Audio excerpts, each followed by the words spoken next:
One day, completely out of nowhere, a colossal tower just erupted from the ground right in the heart of the city. And just like that, our world ended, as humanity was plunged into absolute chaos. They called it the apocalypse. So this is Juan. Before all this madness, he was just some random dude chilling at the bottom of the food chain. He jumped into the tower climbing game way late, long after countless others had already started their journey. Because of that, all that flashy stuff like hidden skills or secret classes, he passed on all of it, ditching those supposed shortcuts, to go all in on a single basic skill, the thrust. He grinded non-stop, taking down over 50 monsters with his own two hands. His crew thought he'd hit his limit, but the constant grind started to physically transform him. His strikes grew faster, sharper, deadlier. He eventually shattered the physical boundaries of a normal person, his basic move now rivaling the power of secret skills, as he just kept on killing and leveling up. Along the way, Juan found his people, and on the 77th floor, they formed humanity's last-ditch suicide squad, KPDM. That's when the climbers discovered the regression stone. This thing had the power to rewind your life, sending you back to the very moment you were first summoned. You get to keep every single memory from this timeline, and all you have to do to activate it is shatter the stone. But the regression stone didn't just turn back time. It launched you into a parallel universe, a completely separate timeline with no connection to this one. This meant there was absolutely no guarantee that anyone who used the stone would ever see each other again in the same world. At that exact moment, a second massive tower quake rocked the world outside, threatening to annihilate what was left of humanity. The tower climbers had to make an impossible choice. Staring down certain death, tons of them smashed their regression stones, escaping to a new past, completely bailing on this hellscape of a world. But not Juan's team.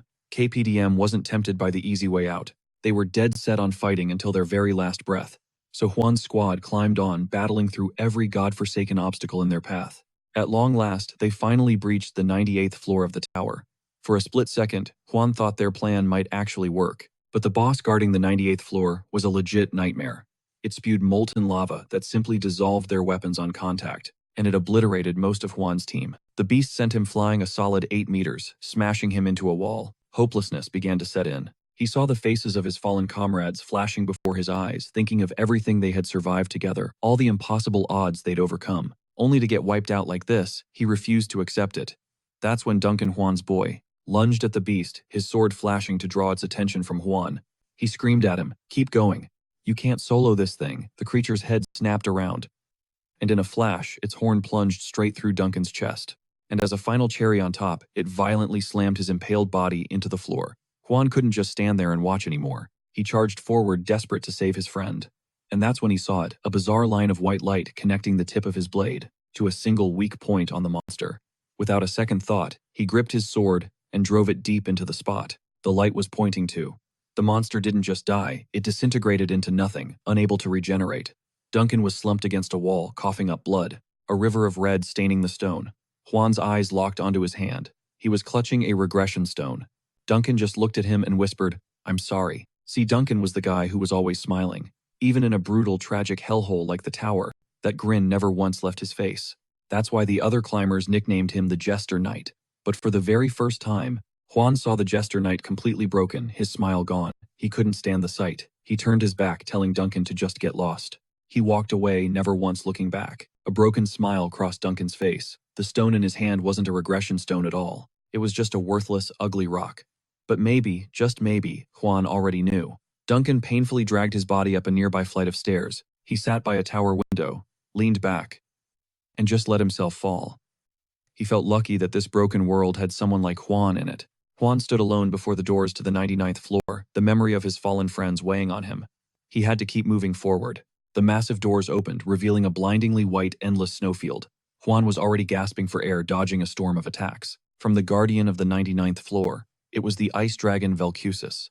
After fighting for what felt like an eternity, Juan knew he couldn't win. This dragon was too massive, impossibly strong, and to top it off, it was hitting him with non-stop demoralizing trash talk. Nearly frozen solid, Juan dove into an ice cave to recover and patch himself up, all while the colossal dragon circled relentlessly outside. He bit down hard on a strip of cloth as he poured a searing liquid over his frostbitten skin. It had been 15 days since he first set foot on the 99th floor, and while he'd been through absolute hell on the floor below, the level of danger here was in a completely different league compared to anything he had ever faced. Juan gritted his teeth, forcing himself to stay silent. Outside, the ice dragon continued to unleash its arctic breath over and over again. This was no ordinary frost. It was a cold born from the Forgotten Lands. Even with maxed out cold resistance surviving, this was damn near impossible. If not for the gear scavenged from climbers who never made it back, Jae-won would have been a frozen corpse ages ago. He took a grim inventory of his lifeline, the dragon's tremor sword, a trophy ripped from the 85th floor, the ice demon armor, a final gift from Dun Quan, and the Fire King's bracelet from Han So-jun, the girl who didn't survive. His fingers clenched around the bracelet, a silent apology screaming in his mind as the vision of her final moments crashed over him. His thoughts drifted to a conversation with Jay the blacksmith from Atopa's village, a place still healing after they'd slain that floor's boss monster. Even though broken bodies and fresh casualties were hauled in every single day, the people there refused to let their hope die. Priests were constantly throwing together emergency rescue squads to treat fighters who couldn't go on while the forges glowed red-hot with blacksmiths working non-stop. They hammered out new equipment for the Climbers Association, ready to sacrifice everything for humanity's last stand. Jay. He was probably the last blacksmith left in Atopos now. The tower was a ghost town so empty that J1 had lost all track of what year it even was. They'd endured over 10 tower quakes, these violent upheavals of their world. Then at some point the summons to climb just stopped. The entire human race in the world outside had been practically obliterated, and just 2 days ago Hylan had simply vanished. Time doesn't pass for you inside the tower, so if someone just blinks out of existence, it's for one of only 2 reasons. Either they somehow traveled back to the past, or they took a swan dive off the edge. Hylan from the infirmary and Jay the blacksmith were among the handful of support climbers still kicking. Jay's haunted eyes stared into the glowing heart of the forge. J1 had begged him, "Teach me how to do that. Teach me your craft." Snapping back to the present, J1 with his own calloused hands forged a new blade and once more stood before the ice dragon. The beast's voice rumbled, acknowledging that in all its existence no human had ever managed to crawl to the 90th floor completely alone. Since the tower was born, it conceded J1 was an impressive mortal. A bitter laugh escaped his lips. How twisted is that? The first being to ever give him any real props turned out to be a monster, not another person. J1 gripped his sword and charged a blur of desperate motion, but the outcome was brutally the same. He was beaten into the ground. Soaked in his own blood, he could practically hear the ice dragon's thoughts. This human is unbelievably stubborn. No matter how hard you struggle, the only thing waiting for you is a cold, arrogant solitude. But J1 couldn't understand a word the ice dragon was saying. To him, it was just a meaningless roar, like a dog barking in the distance. He shattered a block of incoming ice. The dragon manipulated the frost, lunging again. He refused to die. A legendary Chinese mage once said, "I don't fear the man who practices 100 moves. I only fear the man who practices one move 100 times." That was J1 to a T. He had no special skills, just one ultimate attack in his entire playbook, Burst Slash. And this time was no different. He unleashed Burst Slash again and again, attacking hundreds of times. All that effort earned him was a single pathetic scratch on the ice dragon's hide. But just as the beast opened its maw to spit death once more, J1 saw it, that bizarre, pulsing white light. Without a fraction of a second's hesitation, he gripped his sword and thrust. The blade plunged straight toward the converging energy. The ice dragon's jaw was obliterated, its tongue dangling uselessly. Now, it was 1,000 times more pissed. The ice dragon unfurled its wings, soaring into the sky and charging up a cataclysmic attack. Preparing for an all-out barrage, it spit wildly. J1 rolled and scrambled desperately, dodging the volleys of icy projectiles, but he couldn't keep it up forever. Utterly exhausted, he finally collapsed, gasping for air. The ice dragon began to taunt him again. It sneered that it would take at least 10 J1s to have a prayer of defeating it. And then the dragon let a critical piece of intel slip.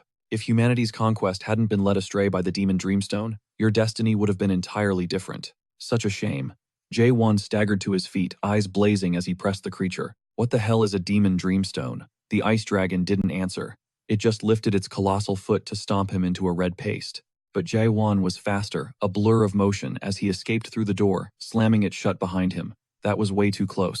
If that dragon's claw had so much as grazed him, it would have been game over. Leaning against the door, his mind raced, replaying the dragon's words about the demon Dreamstone. He sank into a deep, calculating silence. His resolve hardened like steel. He would not give up. 5 years later, he returned for his rematch, and he succeeded. He annihilated the ice dragon. The system notifications exploded in his vision. You have defeated the boss of the 99th floor. All stats have reached their maximum level. J1 stood atop the head of the dying beast.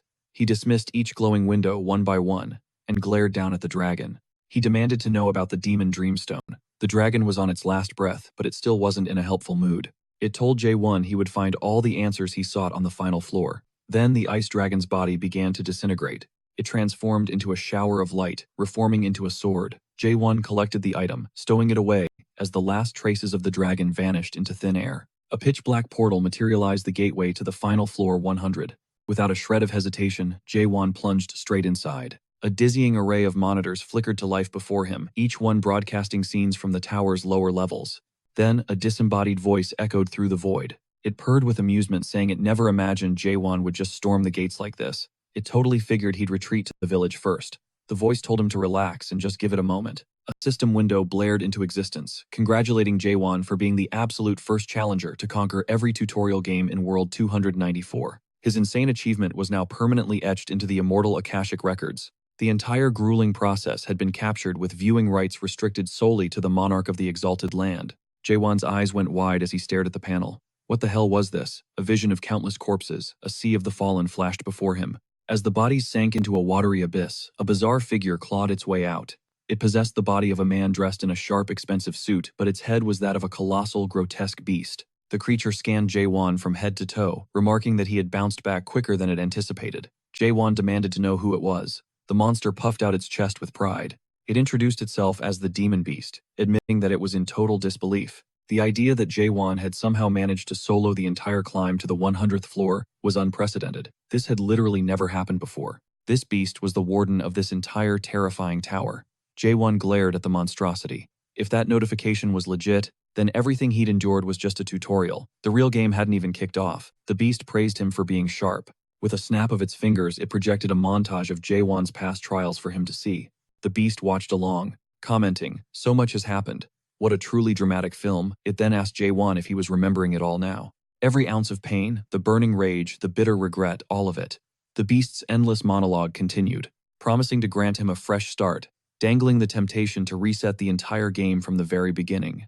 The beast coiled around Jae-won like a serpent, whispering poison into his ear that a complete life do-over was the kind of fantasy you only find in novels. It argued that, for a mere mortal like him, the opportunity to rewind the clock while retaining all his memories was an absolute god-tier offer. Jae-won's eyes snapped open, his mind reeling. He was completely lost. This wasn't the finale. Wasn't his entire purpose to save the world?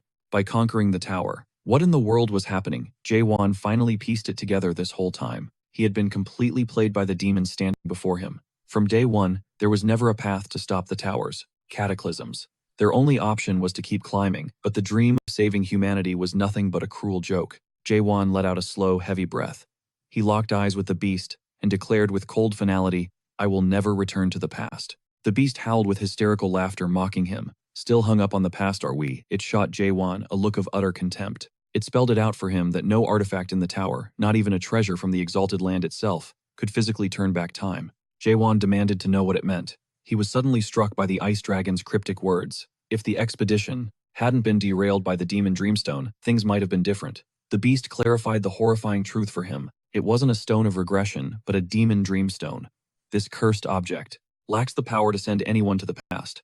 Instead, it traps its victims in a repeating, looping nightmare of its own design. Even knowing the creature was looking down on him, he couldn't have fathomed this level of deception. All the way up to the 77th floor, humanity had been consumed by the desire to go back, completely seduced by the siren song of the dream demon stone. Jae-won fell into a stunned silence before replying. That's right. The beast, seeing its prey, had taken the bait, snapped its fingers, and conjured a digital interface. It resumed its temptation, insisting that this wasn't about time travel, but simply about resetting the game. The beast was supremely confident that Jae-won would make the logical choice, but it never could have predicted Jae-won would slam the decline button without a second thought, thanks to the beast's own monologue. He now grasped the true nature of the tower. He had walked into the dream demon's own nightmare, the very place where this reality was forged, and if that were true, he would hunt down this demon beast and force his way to the next floor. The beast shook its head, annoyed. The next floor? What next floor? No such thing exists. This is the top of the tower. Jae-won refused to fall for the demon's lies.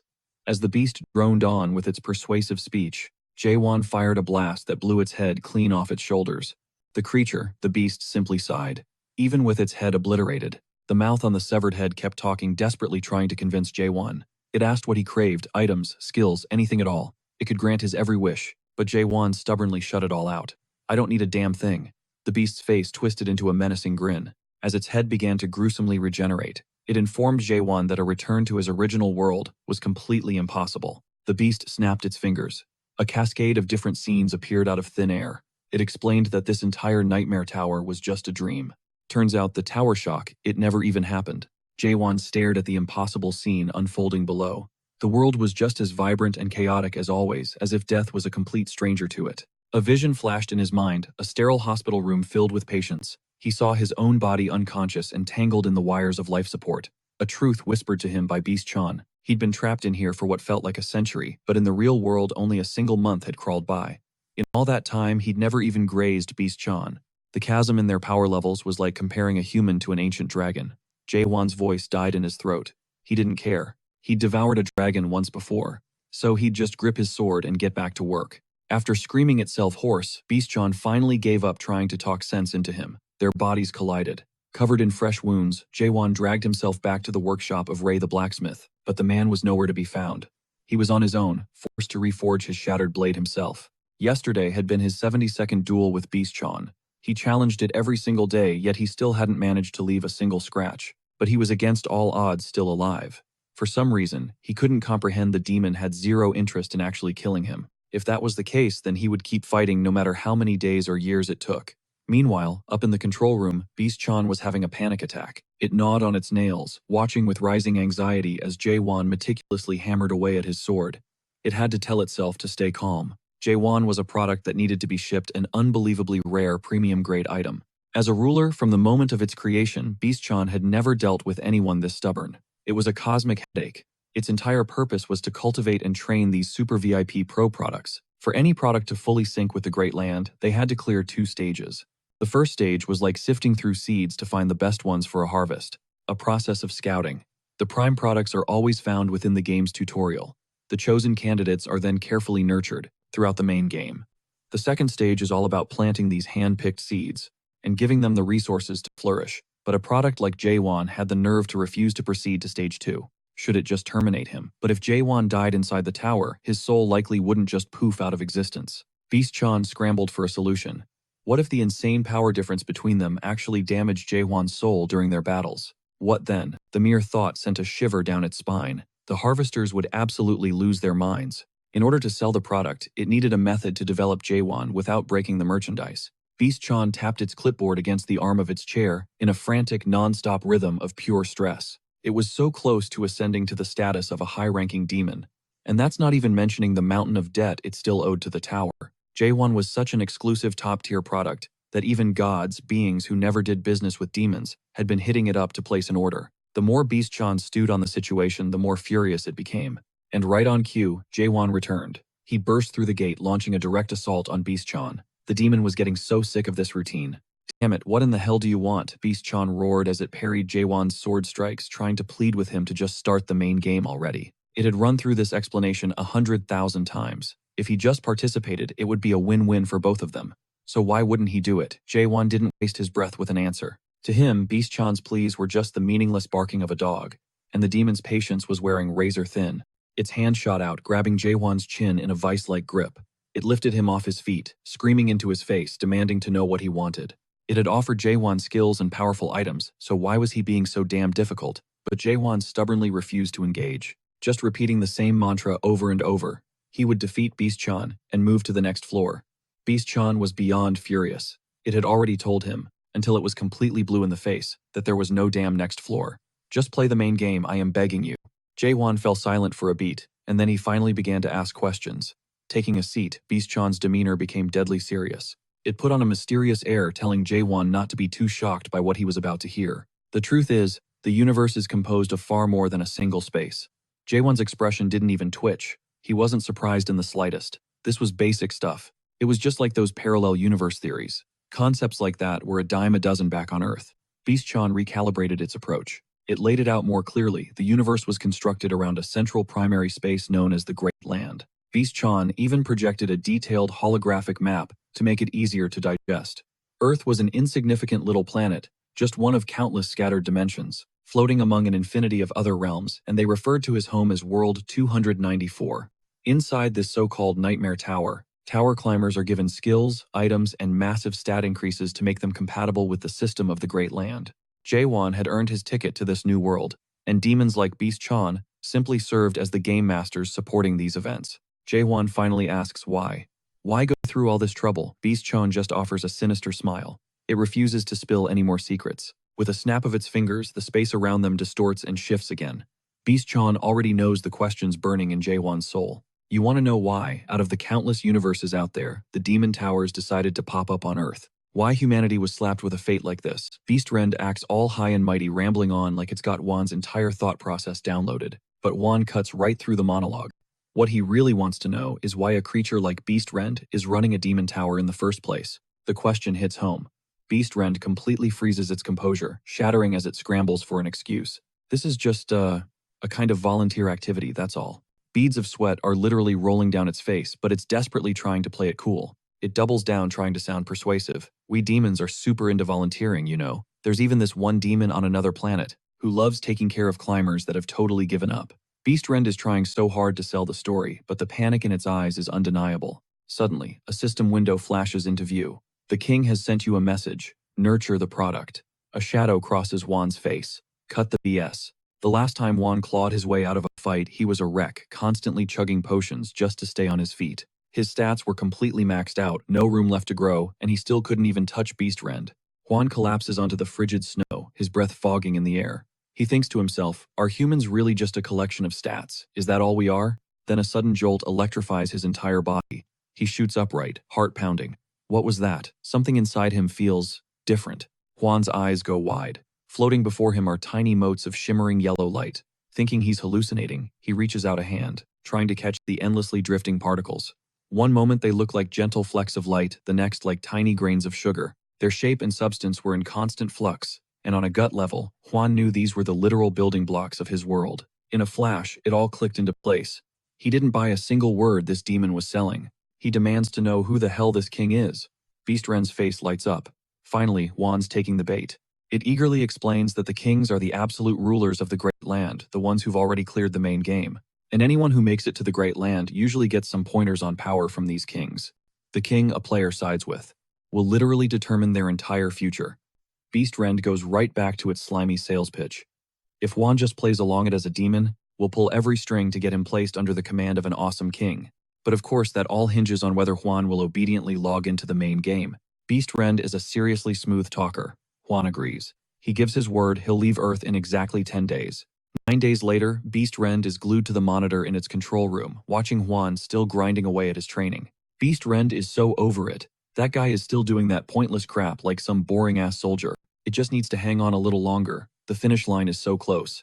Why was I so stupid back then, getting scammed by those damn nightmare scumbags into buying this trash heap tower? Furious Beast Rend slams its fists on the console again and again, unleashing a torrent of curses on the ancestors of those Nightmare Clan con artists. The whole truth was, Beast Rend got suckered into buying the tower, promised it was a top-tier first-generation artifact made by a nightmare legend. This tower is so ancient even Beast Rend has no clue when it was actually built.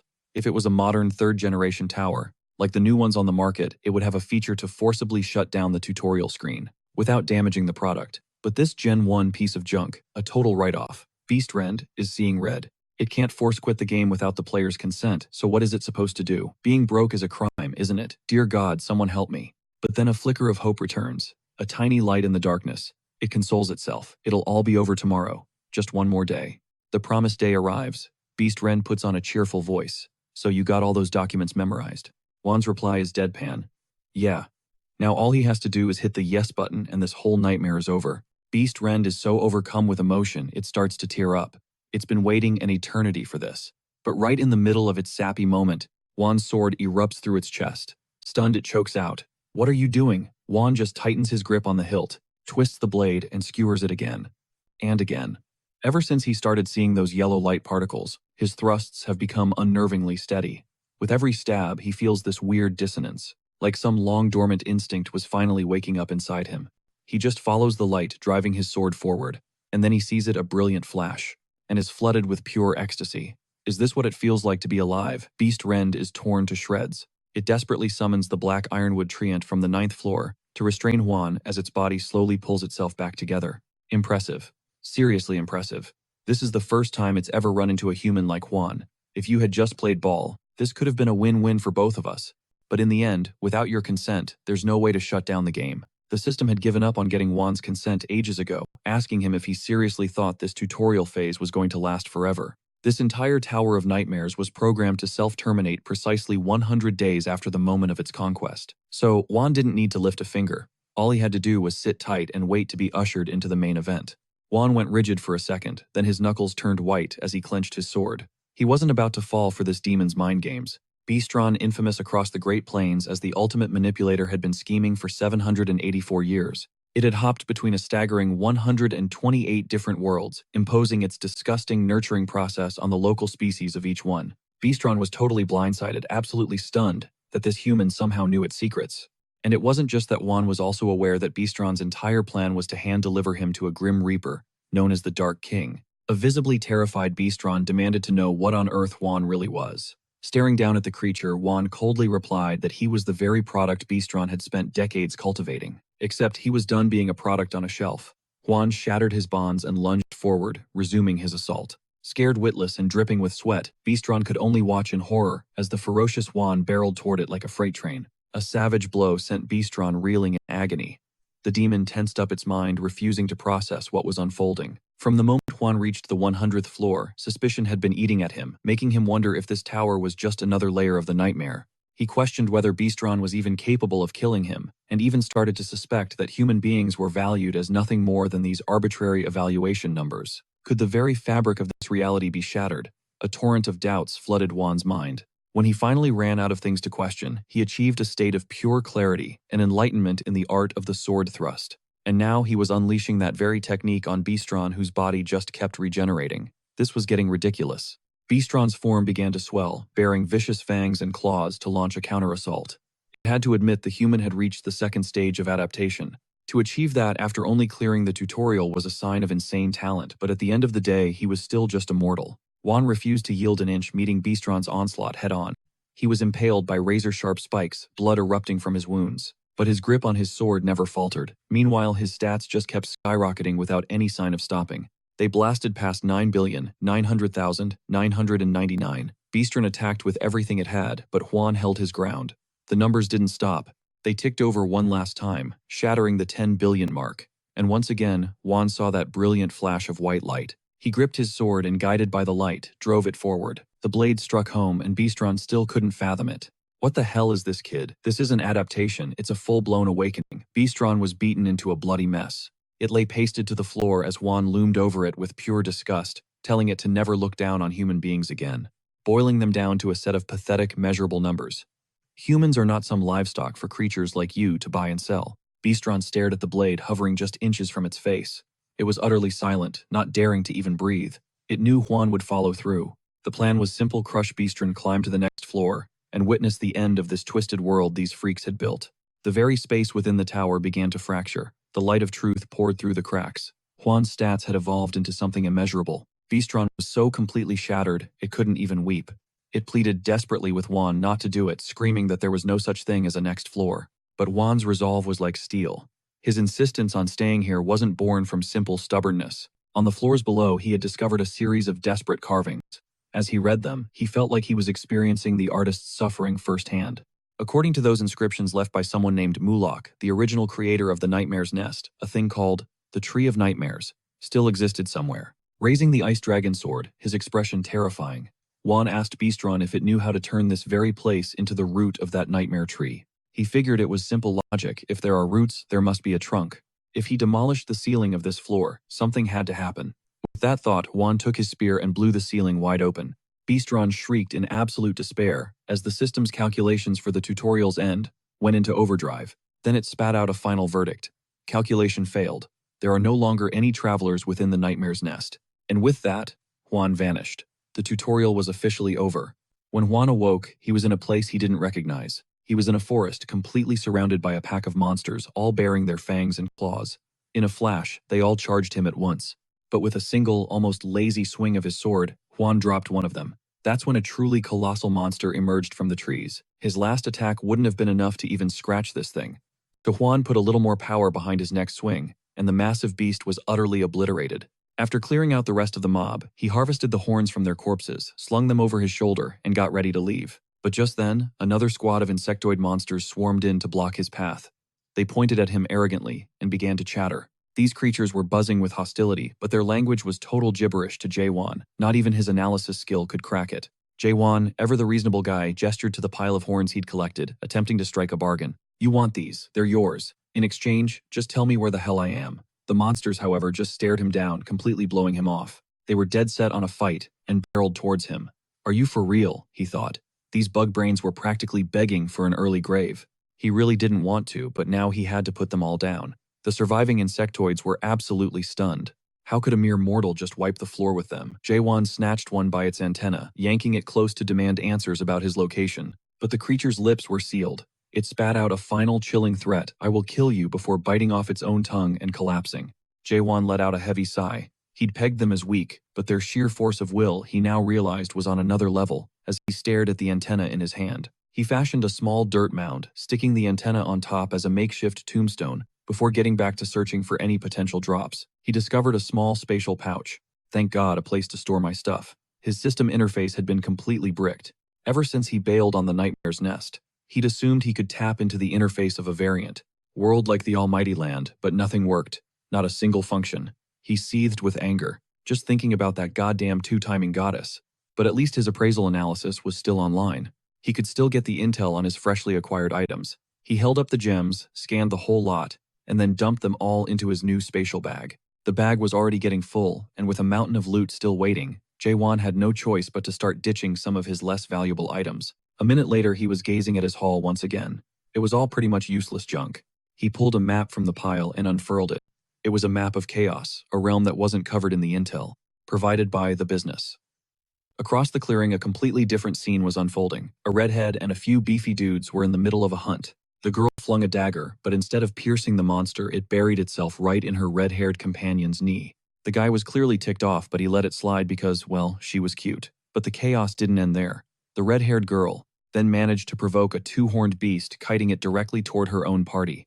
Jaewon just watched the disaster unfold from his perch above. From what he could tell, the fiery-haired woman was actually the powerhouse of their group. He had absolutely no clue how this team of clowns managed to survive the nightmare with their pathetic level and skills. Below, the injured redhead gritted his teeth, preparing to unleash his ultimate Breath of the Fire King and charge. But just then, another dagger came flying and smacked him right in the face. The culprit, the redhead of course, who just offered a cheeky "my bad" with a smirk. Okay, that was the last straw for the guy. He exploded in a rage, screaming, "You witch!" But the girl was completely unfazed, as if nothing had happened. She even had the nerve to remind him, the monster is right in front of you, just as the beast opened its massive jaws. Ready to make the guy a chew toy, Jaewon descended like a shadow, felling the beast with a single clean strike.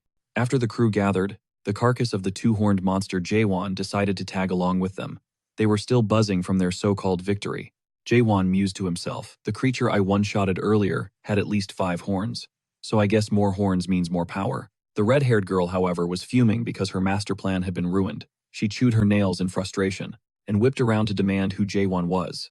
There's no adapter in Chaos powerful enough to kill a two-horned monster. With a single basic strike, she grilled him about where he was from. Jaewon just stared back blankly, asking the girl, "What is Chaos?" The girl looked at him like he had just grown a second head in total disbelief at the question Jaewon just asked. Her red-haired teammate eagerly tried to get Jaewon's personal info. He just claimed to be a simple traveler who couldn't speak the local language. The girl, however, was still reeling from the confusion. Jaewon had taken down that monster so effortlessly, without even activating a skill. She couldn't even get a reading on him with her investigation skill, even though his willpower felt as weak as a non-adapter's. She leaned in and whispered to Jaewon, "The number of adapters in Chaos who can kill a two-horned beast with one attack can be counted on a single hand." She pressed him again. "Who are you, and where did you come from?" Jaewon just repeated his own question. What the hell is Chaos? The red-haired girl was officially pissed. She was starting to wonder if he was even mentally all there. Jaewon knew what she wanted, but when faced with the question, "Who are you?" he was at a complete loss for an answer. The identity he once had, the connections he'd built on Earth, it all evaporated the moment he set foot in the tower. In its place, he found new comrades and built new memories. But when the tutorial game concluded, they all vanished like a phantom dream. He knew the friends he fought alongside were out there on Earth somewhere, and his supposed reward was that he alone got to keep all those memories. When they begin again, they won't have any memory of him or the time they all spent together in the tower. Jaewon had to accept it. So when he claimed he couldn't remember a thing, the red-haired girl put on a fake sympathetic face for about 3 seconds before totally chewing him out. There was zero chance she was buying that story. It was completely useless. Even with Jaewon insisting he had amnesia with a dead serious expression, she wasn't falling for it. But Jaewon shot back, "I never said it was amnesia." The red-haired girl just kept on grumbling, firing back. "So, what are you, the Supreme Lord of Purgatory or something?" Jaewon's eyes darted around the area, his hand instinctively finding the hilt of the sword at his waist. He unsheathed it, feeding a handful of smaller blades into its form, and just let the weapon chow down. The red-haired girl went dead silent the second she saw that spirit weapon in action. In her mind, she decided it wasn't Jaehwan who was the threat, it was his insane weapon. But more importantly, the rest of the crew had also locked onto the spirit weapon in Jaehwan's grasp. You could practically see the greed bubbling up inside them. The red-haired girl, terrified that Jaewon would wreck her entire mission, suddenly had a flash of inspiration. She declared she wouldn't press him about who he was anymore. But in exchange, she had a proposition for him. That's when she finally introduced herself as Mino and dropped a quick rundown about this world chaos. From there, the conversation shifted to their respective parties. The red-haired guy's crew was a pack of savage thugs from a guild known as the Scarlet Fox. Jaewon instantly pieced it together. Mino was hiring him to wipe out the red-haired dude's entire squad. As the sky bled into darkness, the red-haired guy suggested they all make camp for the night. Moving after dark was a death wish, since they'd risk waking the horned monsters. The group sparked a fire and settled in. Jaewon just laid back under a tree. The map showed a village was just ahead. He reached out his fingers, brushing against the motes of light dancing in the air. That's when Jaewon picked up the whispers from the red-haired guy's posse. They were hashing out a plan to take him down. Their logic was simple. Jaewon was only a big shot because of that spirit weapon, a legendary artifact you could only get in Purgatory. Jaewon heard every last word. He knew they were cooking up something nasty. They'd absolutely lose their minds if they found out. He ripped this weapon straight from the root of the Great Tree of Illusion. And based on what that witch Mino said earlier, gear from the tower wasn't all that, which meant this world definitely wasn't the big leagues he was used to. Across the fire, the thugs started to move, trying to be sneaky. But Jaewon didn't even twitch. Suddenly Mino popped out of nowhere, completely frantic. She hissed at him, "Are you seriously just gonna lay there? Do something now." She grabbed his shirt, desperate, asking where the sword that devoured a whole arsenal of weapons was, screaming at him to use it and annihilate these guys. Jaewon just replied with a flat, "Don't have it. I lent it to the red-haired dudes." Apparently, they wanted to check it out during their night watch shift. The red-haired girl was right there, utterly speechless, her brain short-circuiting at the idea that Jaewon would hand over his legendary spirit weapon for such a ridiculously stupid reason. And right on cue, the red-haired guys showed up. They formed a circle around the two of them, making it crystal clear they had no plans to return Jaewon's property. In fact, they promised to put it to much better use. A sword that legendary in Jaewon's hands. What a complete waste of potential. The Scarlet Fox Guild would be more than happy to use it for him. Mino seethed through gritted teeth. These absolute scumbags never learn, until they're looking death right in the eye. Jaewon showed no reaction. He wanted to see what Mino was really capable of, so he just stood his ground. The whole pack of thugs charged in at once. But Mino was faster, flinging daggers that buried themselves in the vitals of several attackers. She followed up with a brutal kick that snapped another guy's jaw. Mino flashed a chilling smile as she summoned even more daggers. Getting ready for round 2. Big Sis is feeling a little annoyed right now, little bros, and you're all heading straight to hell. The red-haired guy's face went grim. He'd had a bad feeling ever since Mino first baited those monsters to their location. Mino was every bit the cruel witch he'd heard rumors about. He growled through clenched teeth. Who hired the Black Core? Mino just let out a cold laugh, not giving him an answer. With a wave of her hand, a storm of daggers shot toward the remaining thugs. The Scarlet Fox Guild had slaughtered countless clueless adapters. Mino knew for a fact that tons of people in Chaos were screaming for their heads. There's no way the Black Core would mobilize for a bunch of pathetic lowlifes like them. The red-haired guy finally brandished the weapon he'd jacked from Jaewon, ready to unleash its power. He was absolutely certain Mino was about to die right here. But Mino didn't flinch. She scanned their surroundings, sizing them up. This crew had all reached at least the first stage of an adapter, and there were 40 of them lurking in the shadows. That's why he was so bold, willing to face down the Witch of the Black Core and a dude who one-shotted a two-horned monster. He had planned this whole thing out. If he'd known getting Jaewon's spirit weapon would be this easy, he wouldn't have had to bother. Calling in his guild leader. The leader of the Scarlet Fox Guild was a man named Keelan. This guy had clawed his way to the third stage of an adapter. He was a mountain of a man several times larger than normal, with a mouth crammed full of fangs, and a slobbering tongue hanging out. Over half of the Scarlet Fox Guild's entire force had converged on this single spot, all to hunt down one woman, Mino. Mino slapped on a calm mask, but deep down she knew taking on the guild leader solo was a death wish. In a one-on-one fight, her odds were grim. Spinning around, she yelled for Jaewon, pulling a glowing gemstone from her pocket. She launched it at him, screaming for him to grab it and get the hell out of there. She couldn't protect him anymore. Jae-won snagged the gem instantly, recognizing it as a cheap illusion stone. Still, he played along, asking what it was. Mino lied through her teeth, calling it a return stone. She claimed it would teleport the user to the closest castle, and it was the only one she had. Jae-won's fingers tightened around the worthless rock. This wasn't a stone that could turn back time. It was a tool to save someone in the here and now. He thought back. If only he'd had a real one of these to give Yang Guan instead of some useless trinket. What would have been different? Jae-won mumbled under his breath, asking Mino if she'd go back to the past if she could. Mino stared at him, wondering if the guy was seriously unhinged. Who asks a question like that in the middle of a battle for their lives? No way, she declared. She was committed to living this life to the fullest. If today was her day to die, then so be it. She would never rewind the clock. Jae-won just gave her shoulder a reassuring pat. Then you're not dying today, he stated plainly. In a flash, he whipped out a second sword and became a whirlwind of steel, charging straight into the enemy lines. He carved a path directly through their formation. The guild leader barked orders for his men to activate formation number 14 of the Fire King. The grunts rushed forward, thirsty for blood, but Jae-won was completely unfazed. He slapped a Lost Way talisman onto his blade, shattering their strategy in an instant. Then he lunged, aiming a single perfect stab at the guild leader. The man had no time to block. The sword punched through his iron armor and skewered him completely. Jae-won casually strode past the dying leader and came to a stop in front of the red-haired guy who was now trembling uncontrollably. The terrified man offered the ice sword back with both shaking hands. Jae-won reclaimed his weapon with a flick of his wrist. He unleashed a wave of energy, and the men who were turning to flee were instantly vaporized into dust. Mino was shell-shocked, her jaw hanging open, unable to process what she had just witnessed. She had pegged Jae-won as some laid-back, goofy dude, a total fool with zero self-preservation skills. But that wasn't it at all. Mino had been dead wrong. Jae-won wasn't weak. He was on a completely different level of strong. She had to ask again, her voice shaking. What? What are you? Jae-won offered, a slight, almost chilling smile. You already know, he replied.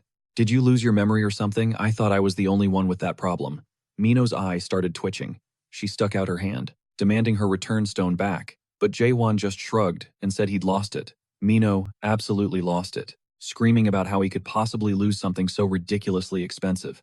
Jae-won couldn't have cared less as he strolled back to the campfire to chill. Mino didn't give a damn, frantically patting down the ground for her precious stone. Jae-won sat down calmly and started feeding his ice dragon sword a few spare weapons. He gazed into the flames and repeated, "You already know what I am. I'm human." Mino just scoffed and collapsed onto the dirt in disbelief. Jae-won shot back a question of his own. "Well, are you human?" "I'm close enough," she stammered. Jae-won clenched his fist, whispering, "Then that's all that matters." An uneasy quiet settled over their camp once again. The following morning, they pressed on with their journey.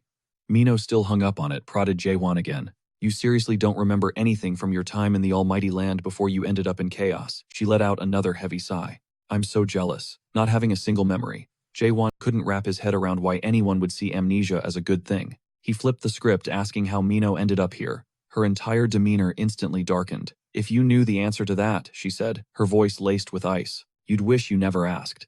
After a long trek, they finally reached the walls of Gogan Fortress. Jae-won immediately spotted something that looked exactly like a summoning circle.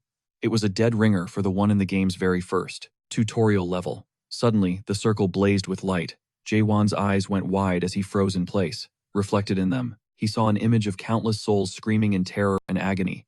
Mino just sighed. Looks like another batch of poor souls just got summoned. This was exactly how she had been ripped from her world and thrown into chaos. Mino watched the terrified newcomers, a bottomless well of sadness rising within her. "Welcome to chaos," she announced, grimly, "the afterlife for the dead. You die in the Almighty Land, you get dumped here. You die in chaos. That's when it's game over for real. You just become fertilizer for the great tree of illusions." Right on cue, soldiers began marching out of the fortress. They started handing out basic clothes and barking orders at the disoriented crowd. Everyone was herded into a single-file line, told they were being moved to the assembly hall. Mino walked up to the army commander, a guy named James, to greet him. He immediately got suspicious. "What brings you all the way out to the northern safe point?" he asked. Mino stayed vague about their reasons. She just told James to let them through, but he flat out refused. He claimed that new orders had come down. Anyone entering the fortress was required to present identification papers. Mino switched to plan B. She leaned in close to James, putting on a pleading act, while sneakily slipping him a valuable monster horn as a bribe. The moment James saw the horn, his eyes lit up with greed. He snatched it, pocketed it, and conveniently looked away. James then swaggered over to Jae-won, demanding to see his papers. But of course the man had none. Mino was totally holding out on him, her vibe basically screaming, "Get on your knees and beg and maybe I'll think about helping you." Jaewon wasn't even listening. The moment he realized they weren't getting in his hand, drifted toward the hilt of his sword. Seeing this, Mino totally freaked, breaking out in a cold sweat as she rushed to stop him. This dude is actually unhinged. Was he seriously about to throw down with the fortress guards? She could practically see the carnage, Jaewon one-shotting the entire squad. Mino leaped in to cut him off. She was just about to slide them another bribe when a new player entered the game. The second this guy appeared, the guards snapped into a perfect line and saluted. He was obviously a big deal in Gorgon Fortress. This was Khatoon, the notoriously stubborn captain of the Northern Save Point, and the one chief in all of Chaos who was completely incorruptible. He immediately demanded James explain the whole situation. Looking absolutely terrified, James knew better than to even think about lying. He confessed everything, how Jaewon was trying to muscle his way in, without any ID. Khatoon's response was ice cold as he began to recite a string of laws. The regulations were strict for anyone who couldn't be identified. The captain of the Northern Save Point had absolute authority to deny them entry.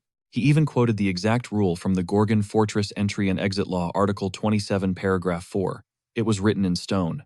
As Khatoon recited the law, he unleashed his penal code skill, a crushing pressure that forced every soldier and even Mino to their knees. But the skill had zero effect on Jaewon.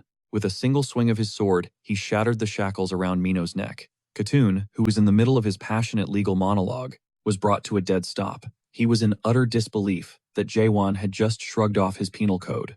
Completely unfazed, Jaewon calmly asked what kind of info was needed. "On these ID papers," Khatoon patiently replied. "To verify a person's identity, the documents need to show their name, the organization they belong to, and other data like their profession and primary skill information, any status effects, a criminal record, and their soul corruption rate." But Jaewon cut him off before he could finish. "I don't need your damn papers, and I have zero intention of proving who I am." Khatoon, now deeply suspicious, shot back, "How are you immune to my penal code?" With a wave of his hand, he cast Silverlight Prison, then followed up with another law. "According to Gorgon's Law of Arrest, Article 2, Paragraph 6, I am placing you under arrest." A storm of iron chains erupted toward Jaewon, but he obliterated them with a single, effortless motion. The jaws of every onlooker hit the floor. Jaewon then casually pointed to Mino and asked, "So can't I just bribe you like she did?" Hearing that, the crooked guards froze on the spot, trembling uncontrollably. Without waiting for a reply, Jaewon tossed a horn straight to Khatoon. "Take this and let me in." James' sweating buckets exploded. "How dare you try to bribe the captain? You should be executed right here and now." Khatoon just waved a hand, silencing James. He gripped the horn, and his entire demeanor shifted in an instant. Showing sudden respect, Khatoon greeted Jaewon as the envoy of the Whisperer of the Deer. A soul scanner was pressed against Mino. The results showed her corruption rate was over 15%, and flagged her for immediate treatment. Jaewon, meanwhile, had no earthly idea what soul corruption even was. Soul corruption, it turns out, is a plague that affects everyone in Chaos. Just by existing there, your very soul slowly decays. And once that corruption level maxes out, it's game over, you're executed. And now it was Jaewon's turn for a scan. Khatoon pressed the device to his head, but it just glitched out, displaying an error. It was completely unable to measure his soul corruption level. Everyone was stunned. The final reading displayed 0%. A faint, knowing smile touched Khatoon's lips as he returned the magic stone to Jaewon, warning him not to be so casual with such a powerful item. With that, Mino and Jaewon were finally allowed through the gate. James was totally lost, asking why Khatoon let them pass. Khatoon shot back, "Do you have any clue what that magic stone is actually for?" He peeled off his glove, revealing a hand that had turned pitch black just from holding the stone for a moment. Only members of the Six-Leaf Society can use those magic stones. They're the only ones who can even hold those crystals and not get corrupted. Even though that man Jaewon doesn't seem like one of them, I watched him handle that crystal with no side effects at all. It wasn't that Khatoon trusted Jaewon himself. He was trusting the purity of the man's soul. When he tried to measure Jaewon's corruption, the scanner literally malfunctioned. And as far as Khatoon knew, that machine was never ever wrong. There is only one scenario where it can't measure soul corruption, and that's when a soul is purer than anyone else's, in all of Chaos. Whether Jaewon is part of the Butterfly Tribe or not is irrelevant. Right now, we just need someone who can use the magic stones. The people inside the castle can pass their own judgment on him. For now, Khatoon was done discussing it. Their duty was done. He then immediately began to grill James about the bribery fiasco from earlier. Meanwhile, Jaewon and Mino found themselves wandering the fortress, lost in a confusing maze of paths. On top of that, he had to drag along the completely clueless Mino. Just moments before Khatoon had passed sentence on her crime, citing Article 7, According to Section 34 of the Goguin Fortress entry laws, anyone without proper identification or who fails to present it, along with anyone caught forging documents or using someone else's ID, can be straight up denied entry, or even slapped with some massive fines. But because Chaewon pleaded Mino's case, she got a pass. Also, bribery is a major no-go, as stated in Article 11, Section 6 of the Fortress Laws. Anyone caught offering cash or valuables, and anyone who accepts them, will face punishment. The decree's power slammed into Mino, leaving her totally dazed. Her brain was scrambled, and it was obvious she wouldn't be snapping out of it anytime soon. Unbothered, Chaewon went to ask where to find a master swordsmith for his frost dragon blade, completely oblivious to the eyes watching him from the shadows. A little while later, Mino's senses finally returned. She was still in a fog, not even remembering how she got inside the village. Chaewon saw his chance to dip out and avoid being slowed down, but Mino wasn't having any of it. She dug in her heels, scrambling after him and insisting she'd be his guide, swearing she knew this city inside and out. Chaewon let out a weary sigh, revealing he was looking for a place called Nightmare. What are the odds Mino actually knew the spot? So she offered to lead the way. They didn't get far before their path was cut off by another crew of clueless thugs looking to score Chaewon's sword. It was a gang of 4 brothers, and their massive youngest was only 12 years old. He was buzzing with battle energy, gripping a huge axe, ready to follow his older brother's lead. Mino's jaw dropped. A 12-year-old kid, who was already built like a tank.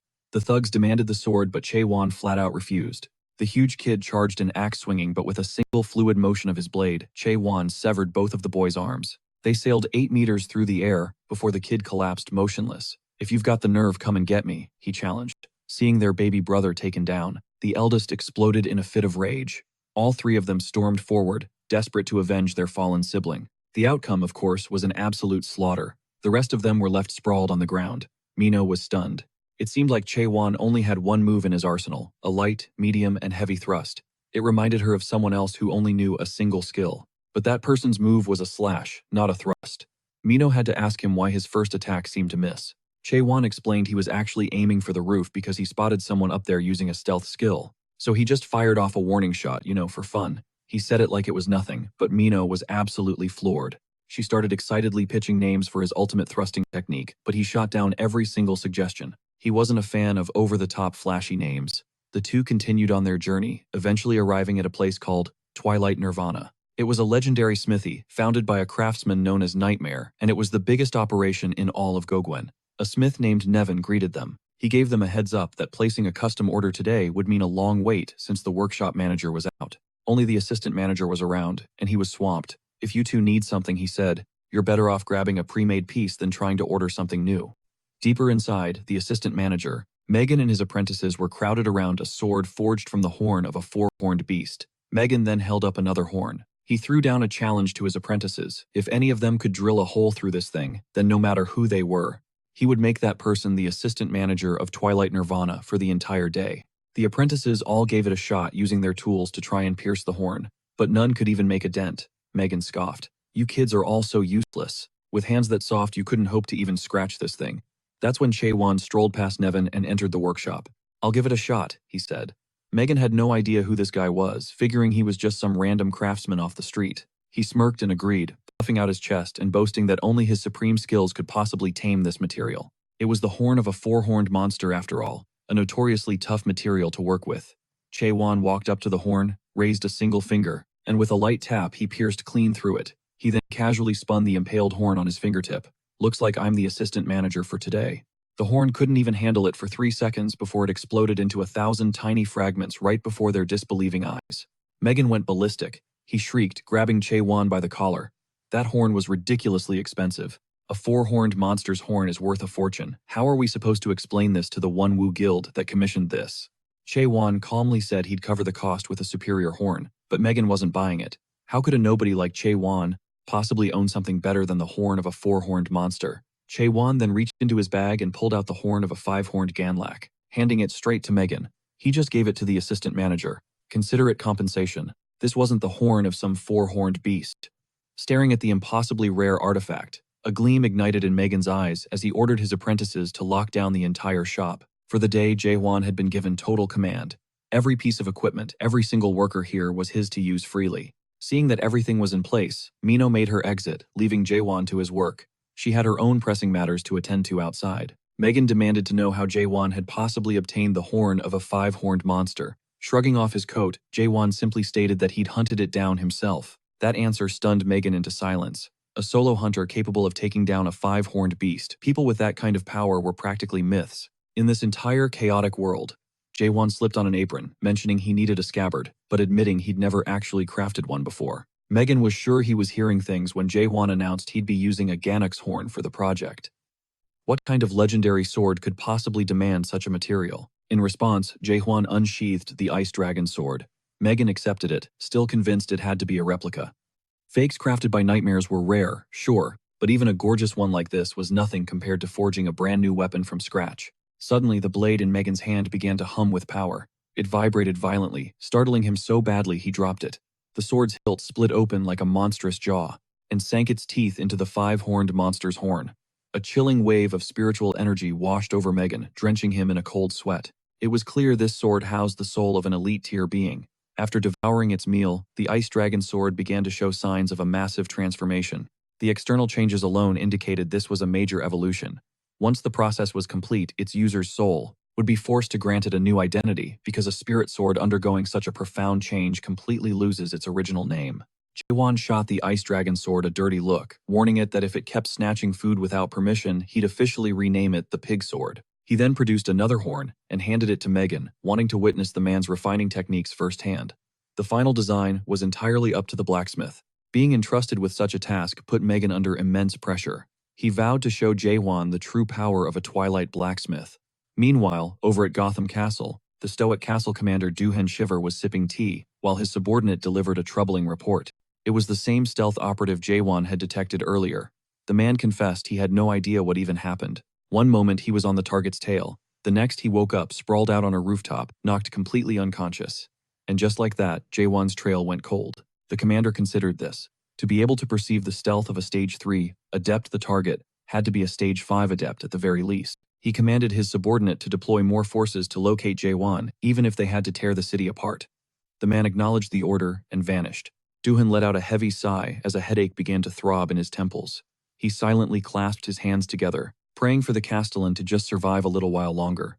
Elsewhere, in a packed tavern, a video played on a massive screen, displaying a young man single-handedly conquering the 99th floor. The man's face, however, was intentionally blurred. The entire place was buzzing with speculation. Nobody knew what became of the guy. Rumors were flying that he abandoned his duties to pursue his own training. The general public, however, wrote the video off as a fake, insisting no one could ever clear that floor alone. The first-generation tower.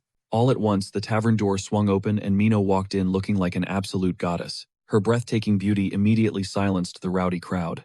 She glided over to the bar and took a seat. Some drunk dude tried to hit on her, but Mino leveled him with a death stare so intense it instantly sobered him up. Overwhelmed with frustration, Mino ordered a stiff drink and began pounding it back until she was tipsy, complaining endlessly about Jaewon. To the bartender Ki. That man was causing her an unbelievable amount of stress. Ki just sighed, shaking his head. "Stop drinking yourself into a mess," he said. "You can have any man in this world. Why are you so fixated on him?" But Mino was still seething. Just the thought of Jaewon set her off. He smashes through everything, friend or foe, swinging that sword of his around. Like the rules of their world are a complete joke to him, and the things he says are just bizarre. Mino's anger turned to sadness.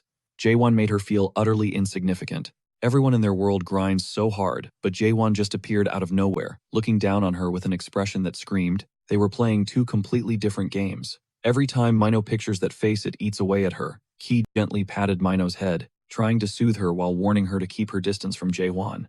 If you get tangled up with a guy like that, you could wind up getting yourself seriously killed. At that exact moment, a golden pigeon swooped in, dropping a letter from Cotton right into Mino's hand. A pit formed in her stomach.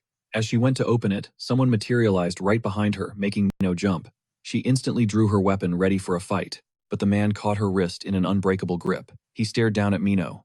It wasn't that he disliked a good fight, but he was on a tight schedule and would have to save the pleasure for another time. He then asked Mino to do him a small favor. Back with Megan, the blacksmith had been thrown across the room. He stared at the monstrous form before him, trembling uncontrollably. How was he supposed to forge a sword that looked like that? How could a weapon transform into a living nightmare? Jaewon stormed over and grabbed him by the collar, yelling at him to get a grip. They were in the most critical phase of the smelting. If he was going to assist, he needed to do it right. Panting and shaking, Megan finally broke. He couldn't go on. He couldn't even lay a finger on it. This horn was operating on a whole other dimension compared to his refining game. Chuan slides a hand over the guy's eyes. This isn't a skill issue, he says, it's a perception issue. Then he activates it. Megan, first stage awakening. Doubt. It's the power to shatter reality itself, just by questioning what's real. As Chuan pulls his hand away, a new power floods Megan's mind. Second stage awakening, insight. The ability to see the world for the twisted, corrupted mess it truly is. Megan's eyes snap back to the horn. This time, a torrent of black sludge erupts from it, unleashing a grotesque five-horned beast with its tongue lolling out. Megan lets out a stream of curses and scrambles backward on the floor. Chuan just scoffs. You promised you'd help, so get it together. But Megan is paralyzed, shaking too violently to even stand. The true form of this five-horned abomination was pure, uncut nightmare fuel. Had he seriously been trying to use his trash-tier skills on a creature from the depths of hell? This had to be a dream. His eyes dart around the room, desperately searching for an out. He bolts for the door, needing to wake up from this bad trip. Chuan just sighs, clicking his tongue in disgust, but doesn't lift a finger to stop him. Megan shoves the door open, screaming for his life. Waiting for him on the other side is an entire squad of skeletons. He freezes dead in his tracks, completely and utterly petrified. The skeletons turn their hollow eye sockets on him, their voices rattling as they ask if the refinement process is finished yet. The ignorant, one of them rasps, have no right to witness this place. Megan trembles, his eyes blown wide, his mind shattering at how a world like this could even exist. Is this really where he's going to die? And all this time, Juan has been left to fight that monster all by himself. And just like that, it was over. Defeated. Megan let out a gut-wrenching scream, his face a mess of tears and mucus. He was completely paralyzed, just sitting there mumbling about how some things in this universe are just destined to fail, no matter how many times you try. It was like a mortal trying to outforge a nightmare, or attempting to rewrite the laws of nature itself. The cold, hard truth was that Megan was simply too old, too worn down to ever master the Ganop's horn. He lit a cigarette, the silence hanging heavy in the air. Every shred of the arrogant, boastful Smith from before had completely vanished. But here's the kicker. Jaewon wasn't here for Megan. He was hunting for the true master of this smithy, an actual nightmare. The manager hadn't set foot outside in who knows how long. He was Jaewon's only shot at getting help, but this broken old man in front of him was just pathetic. Jaewon, however, was totally unfazed. He told Megan that just crafting a scabbard would be enough, telling him to just get back to work. Megan shot him down, croaking that he'd already given it everything. Jaewon just stared back, telling him he could do it if he was willing to try 100 million times. A dry, broken cackle escaped Megan's lips. So typical of youth, he rasped. From Jaewon's perspective, it probably looked like he was slacking, but he had poured his very soul into the attempt. He'd pushed himself to the absolute brink watching Jaewon, though he doubted the kid would ever believe him. This was a man who had mastered every conceivable smithing technique. At this point, he could declare with total confidence that he could fix any weapon in the realm of nightmare, with a 99% chance of success. But hitting that peak, achieving that near perfection, had twisted his perspective. He realized maybe that incredible success rate was never the real goal. That 99% was a shield he'd built, his desperate all-out sprint away from the terrifying 1% possibility of failure. Jaewon rose to his feet. He acknowledged that Megan worked harder than anyone alive, then posed a critical question. Did he even understand the core principle behind the processing skill? Megan scoffed that, of course he did. A nightmare's processing ability is one of the world's original fundamental skills. It's a power that has existed since creation itself, as elemental as fire and water. How could some mere human possibly explain it? It's the origin of the world, and even if he could, what would be the point? But Jaewon cut him off, arguing that Megan was wielding a power he didn't truly comprehend. Megan went quiet, crushing the cigarette in his hand. From Jaewon's logic, he pieced together a theory. The principle must be to reinforce his tools, the hammer and chisel, with his own spiritual power. Then he'd have to refine that energy to overwhelm and suppress the horn. He gestured towards his own apprentices. If the principle is really that simple, he challenged, then why can't they use the processing skill? The words hung in the air, and Megan was floored by his own question. If the foundation of the processing skill was this basic, then even if they hadn't officially learned it, they should be able to produce a similar effect, shouldn't they? In a panic, Megan spun around and grilled his apprentice Juan if he understood the principle of processing. Juan admitted he didn't before, but he'd just figured it out. He reached out and touched the horn, and instantly its outer shell liquefied. It dissolved into a shower of shimmering golden dust. Look closely, Juan commanded the others, and tell me what you see. Megan stared as the golden particles began to split apart.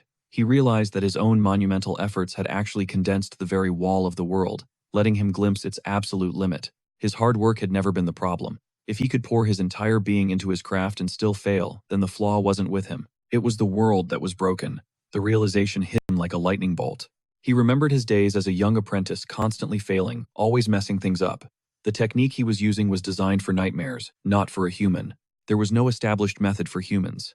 As a mortal, it was fundamentally impossible to ever progress beyond the level of a novice crafter.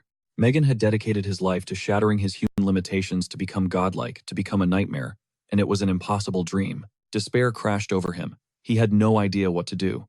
How do you fight the entire world? This is a world of logic where results are supposed to be proportional to effort. What's so wrong with expecting that Jaewon's voice cut through his despair, setting him straight? This world had deceived him, gaslit him into believing he was incapable of things that were well within his grasp. He might be old, but the fire to fight still burned within him. Jaewon urged Megan to look at the horn again, but closer this time. Forget the system. Look with your own eyes. Following his command, Megan leaned in, peering deep into the horn's essence. He saw a vision of Jaewon charging headfirst into the fray. He wondered, had Jaewon always perceived the world this way? A world stripped of skills and interfaces, a transparent reality with no rules or exceptions. How could anyone live in a world like that and not be completely insane? Megan's hand tightened around his chisel. With a roar born of a lifetime of frustration, he slammed his hammer down. His mission complete, Jaewon left the Twilight Calamity. He immediately noticed Mino following him. You're plotting something again, aren't you? Mino sidled up to him and with a sly grin said she was planning to kill him. Jaewon's expression didn't even flicker. He replied in a deadpan voice, "And what would you get from killing me? A life of luxury funded by the countless spirit stones I have." Mino just shoved a bundle into his chest. "Take this. It's some clothes. I refuse to be a freeloader." Mino then changed the subject. "Since you struck out with the nightmares, what's your next move?"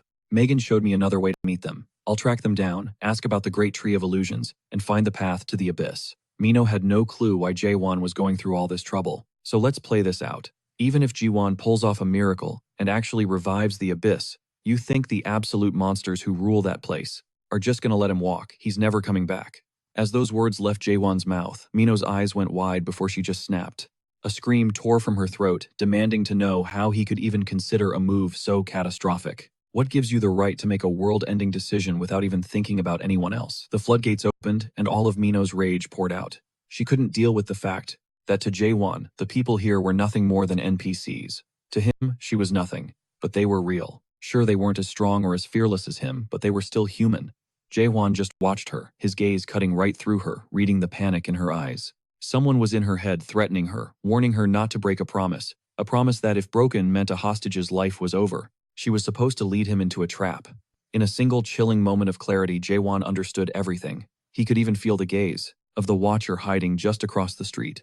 One of them. To save the hostage, he'd have to walk right into their ambush. To risk it all in a place like this, it was pointless. No matter how many times he saved these people, the fundamental truth of this world wouldn't change. This was the grim reality of a system built on power, wealth, and those willing to sell their souls to climb the ladder. Fine.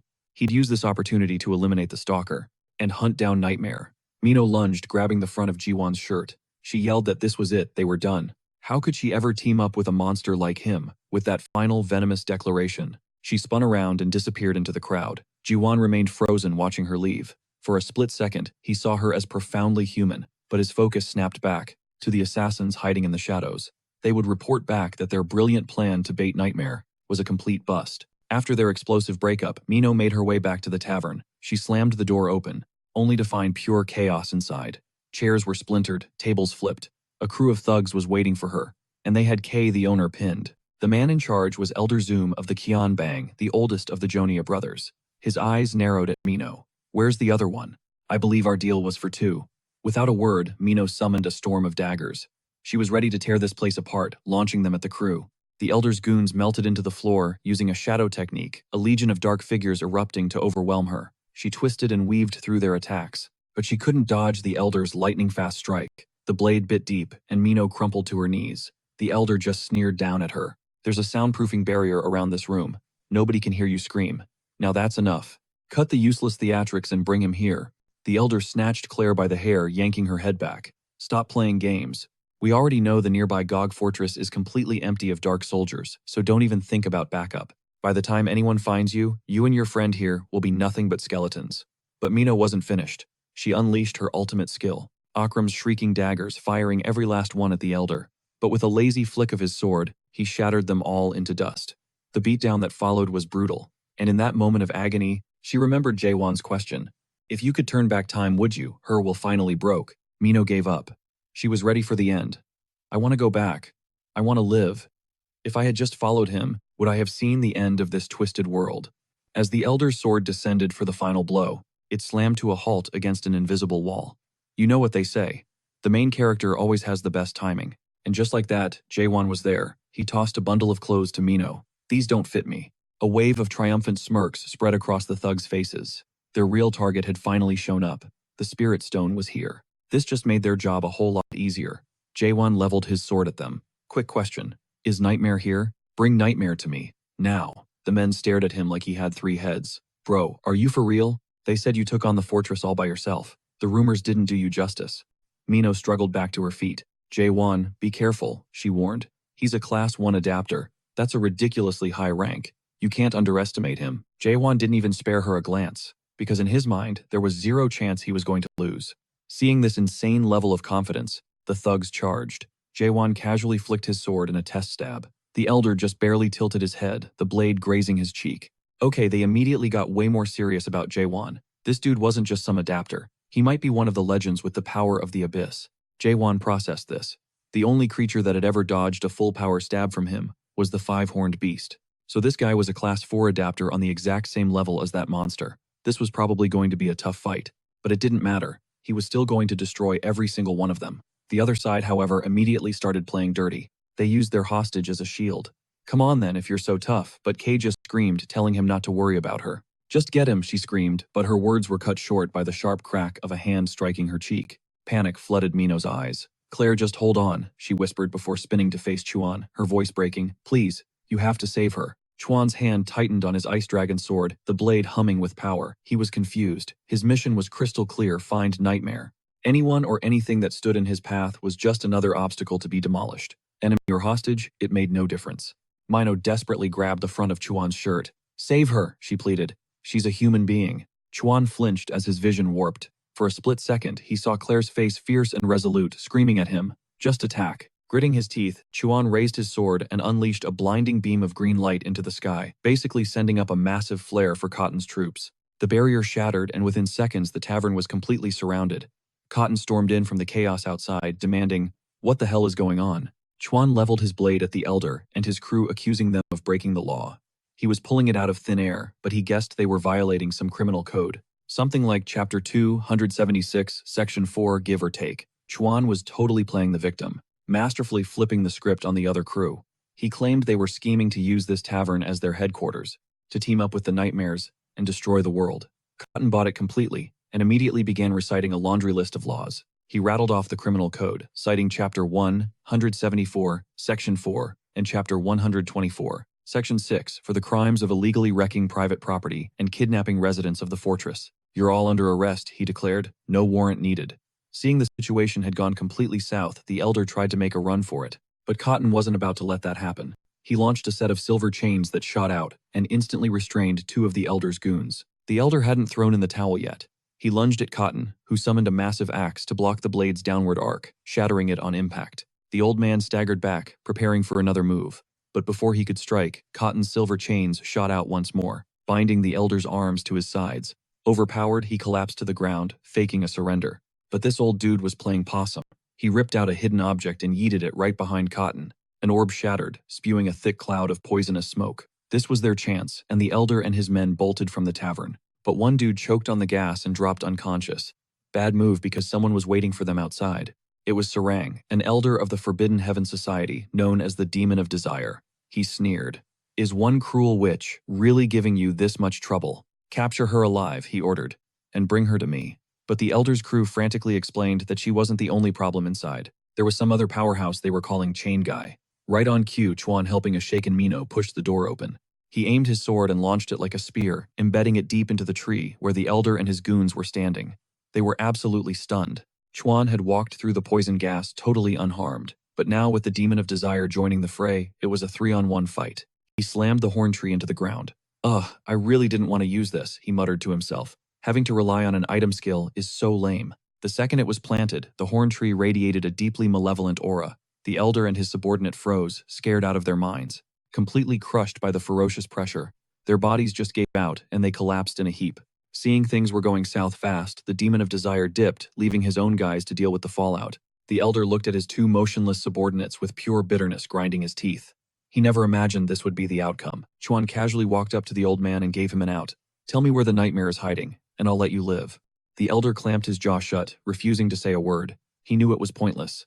Even if he talked and survived this encounter, the moment that person found out he'd be dead anyway. But even though he stayed silent, Chuan already knew exactly what he was thinking. The elder pulled out a spirit stone and bit down on it hard. Nobody eats a spirit stone.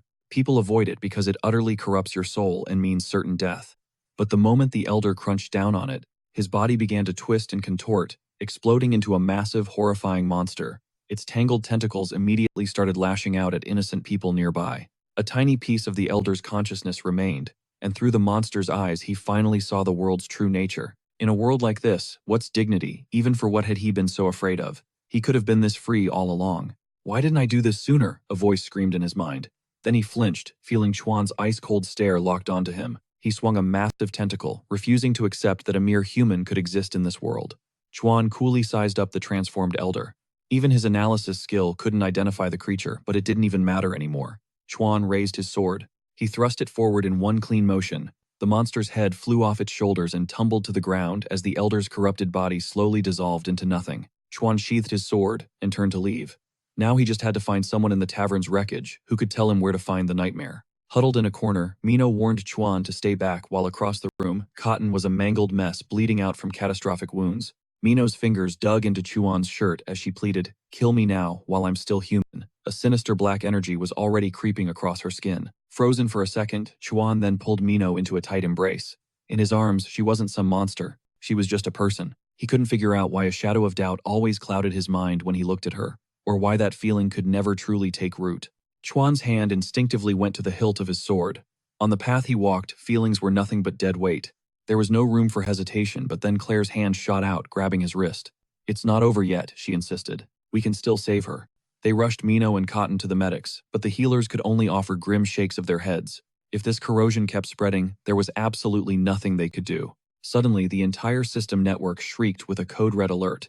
A handful of ghouls had somehow materialized inside the fortress walls, sending everyone scrambling in a wave of terror. The infection spread like wildfire as countless more were corrupted, twisting into new ghouls that tore through the city, slaughtering citizens. Ka, who was keeping watch over Mino, spoke quietly to Chuan, revealing she'd heard Mino talk about him constantly. She said he was a man who saw the world through his own gut feelings, all while desperately clinging to his humanity. Ka knew his type all too well. She'd seen people just like him before, the ones who were destined to wash up in a place like this. It wasn't because they were idiots. It was because they were completely out of options.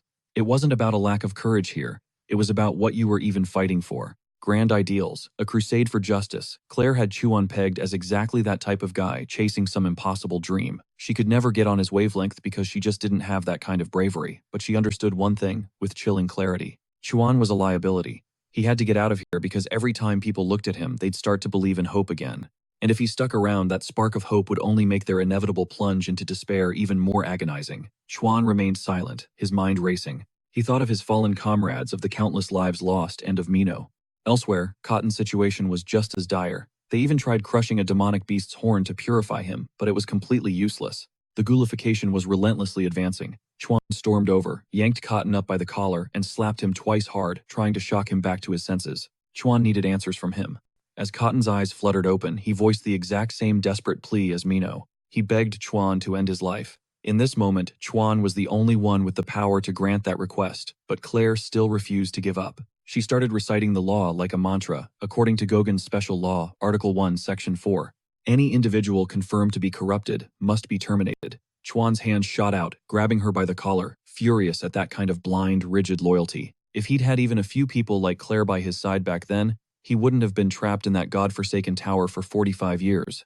A system notification flashed. Soul corruption has breached 94%. Ghoul transformation initiating. Right then, the tent flap flew open, and in strode Commander Chahio of the Ghoul Execution Division, an S-rank powerhouse. Chahio unsheathed his blade and echoed the cold, hard law. According to Gauguin's special law, Article 1, Section 4, he was here to swiftly dispatch Cotton, the commander of the northern checkpoint, and Mino, the swordswoman. But as he raised his weapon for the killing blow, Chuan's arm shot out, blocking the strike.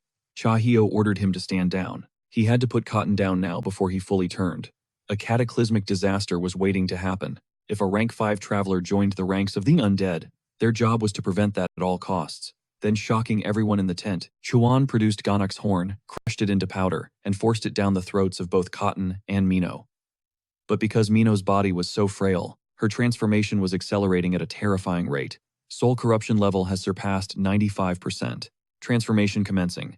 The process is now irreversible. Chahio moved to cut Mino down once and for all, but this time Claire physically blocked him.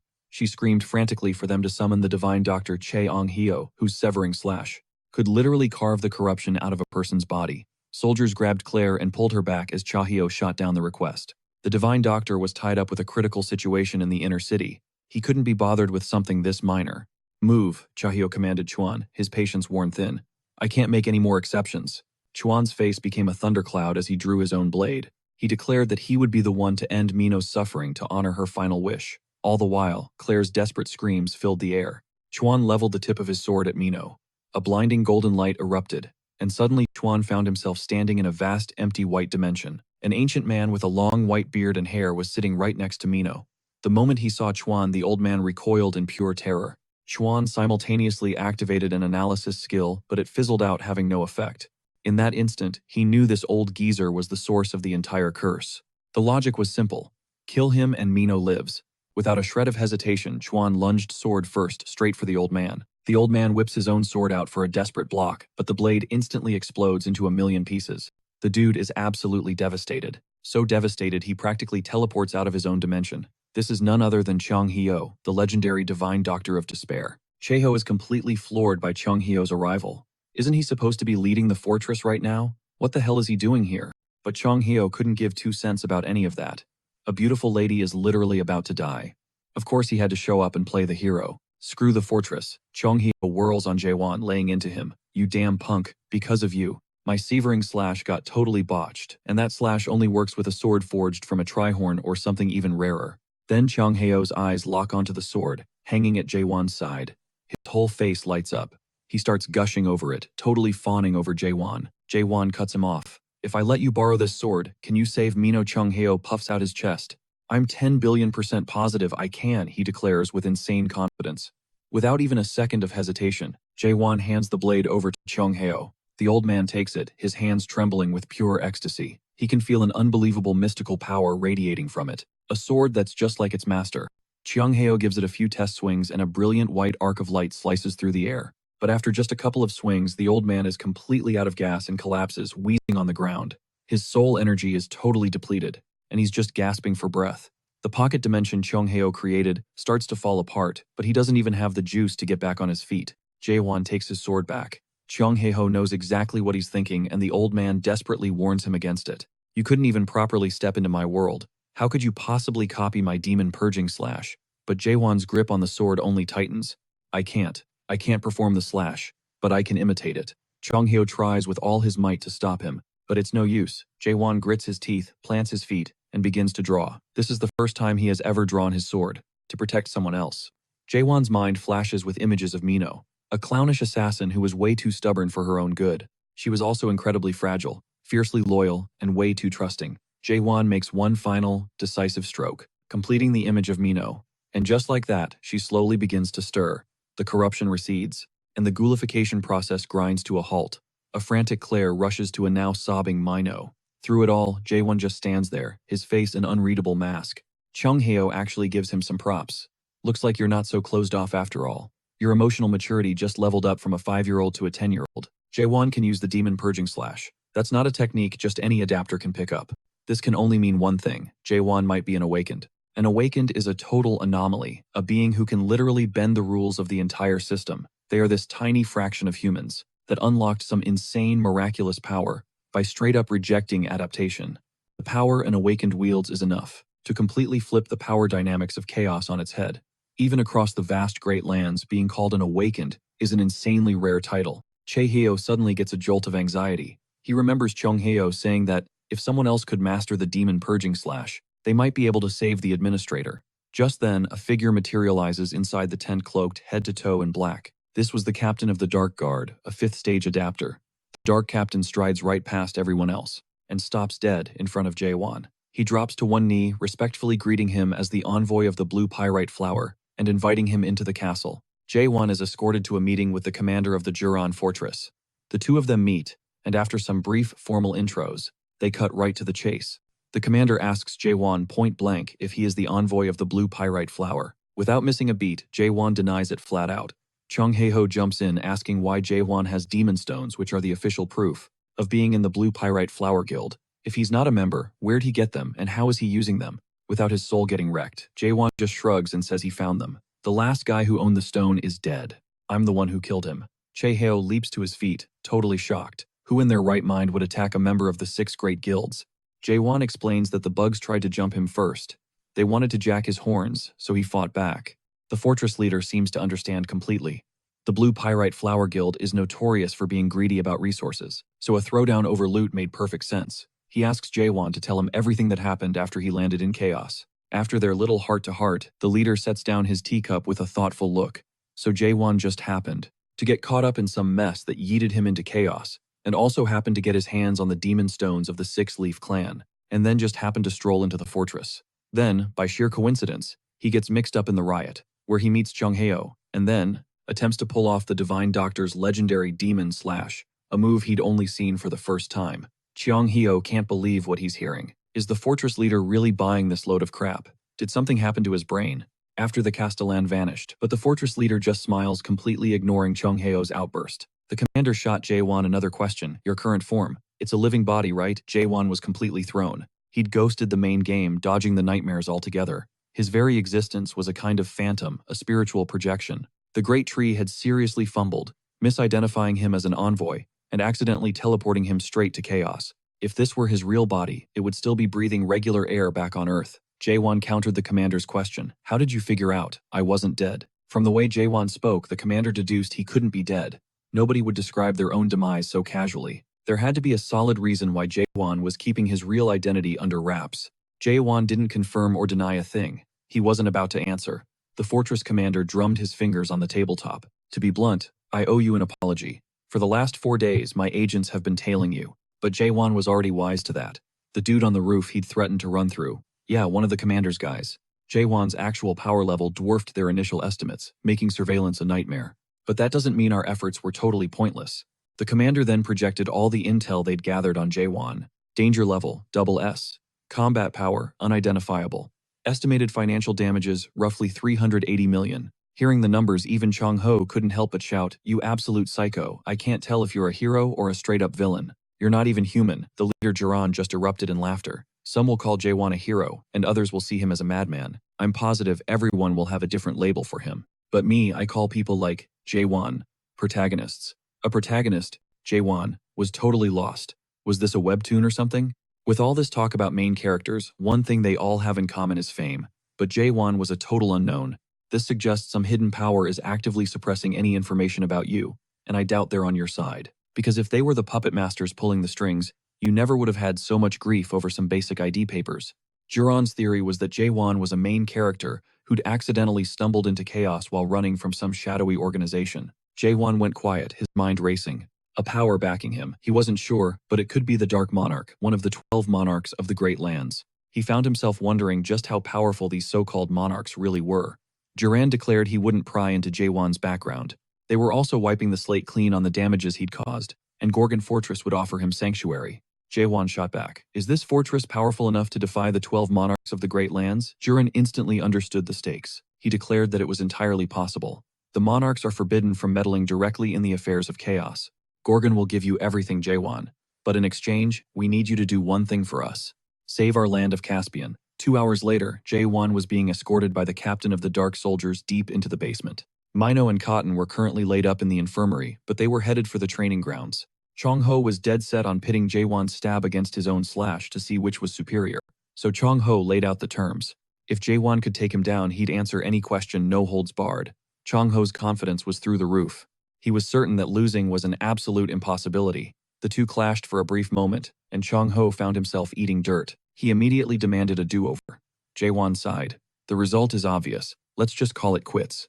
But Chung Ho was as stubborn as a mule and refused to back down, insisting he hadn't even unleashed his ultimate move yet. If he had, Jae-won would have been toast. He claimed he was still holding back.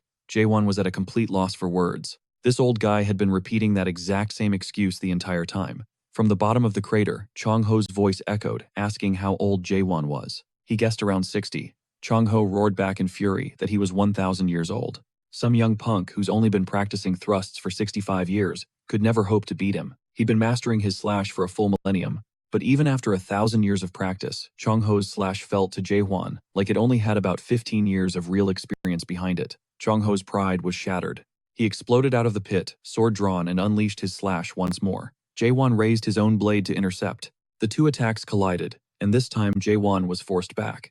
Intrigued by the technique, Chong Ho demanded to know its name. Jaewon replied bluntly, "Normal thrust." The name left him completely speechless. Who would name such an insanely powerful move, something so basic? Jaewon's knuckles whitened on his hilt as he prepared a second, more devastating thrust. Chong Ho froze in place, because what stood before him now was no longer just Jaewon. It was the terrifying presence of the sole monarch of chaos. This was a presence he would see in his nightmares for the rest of his days. The sheer terror of facing that monarch sent a cold sweat crawling down Cheonghaeo's spine. He knew with absolute certainty that he couldn't possibly land a scratch on something like that. While it didn't quite match the sole monarch's overwhelming power, it was still a devastatingly potent attack. Jaewon coiled like a viper, gathering his power, ready to launch himself forward. But Cheonghaeo's hand shot out, stopping him cold. Cut to the Great Land's 5th region, the Iron Zone, where the Iron Monarch, the unshakable Hoyu, was listening to a subordinate's report on the profound Black Monarch. Apparently the monarch was making moves in chaos. Hoyu's brow furrowed. Hold up, weren't all the monarchs of the Great Land bound by a sacred pact to stay out of chaos? Or did he miss the memo? The subordinate, wilting under the pressure, just bowed his head and gestured to the screen. Displayed on it was footage of some random kid solo clearing the 99th floor. Hoyu was baffled. This had to be doctored footage, right? Then the subordinate drops a bombshell. The item in the video belongs to the profound Black Monarch of the 9th region. After flat out refusing to finish the tutorial, the kid in the video blasted a hole straight through the tower's ceiling and straight up jacked the item. Since then, he's been a ghost. Hoyu was in disbelief. Wasn't there a demon posted as a guard on the 100th floor? Well, about that, the demon was toast. Hoyu then got another piece of intel, revealing that the profound Black Monarch had been meddling in Chaos's affairs for a very long time. One of Chaos's 10 cults has been in regular contact with him.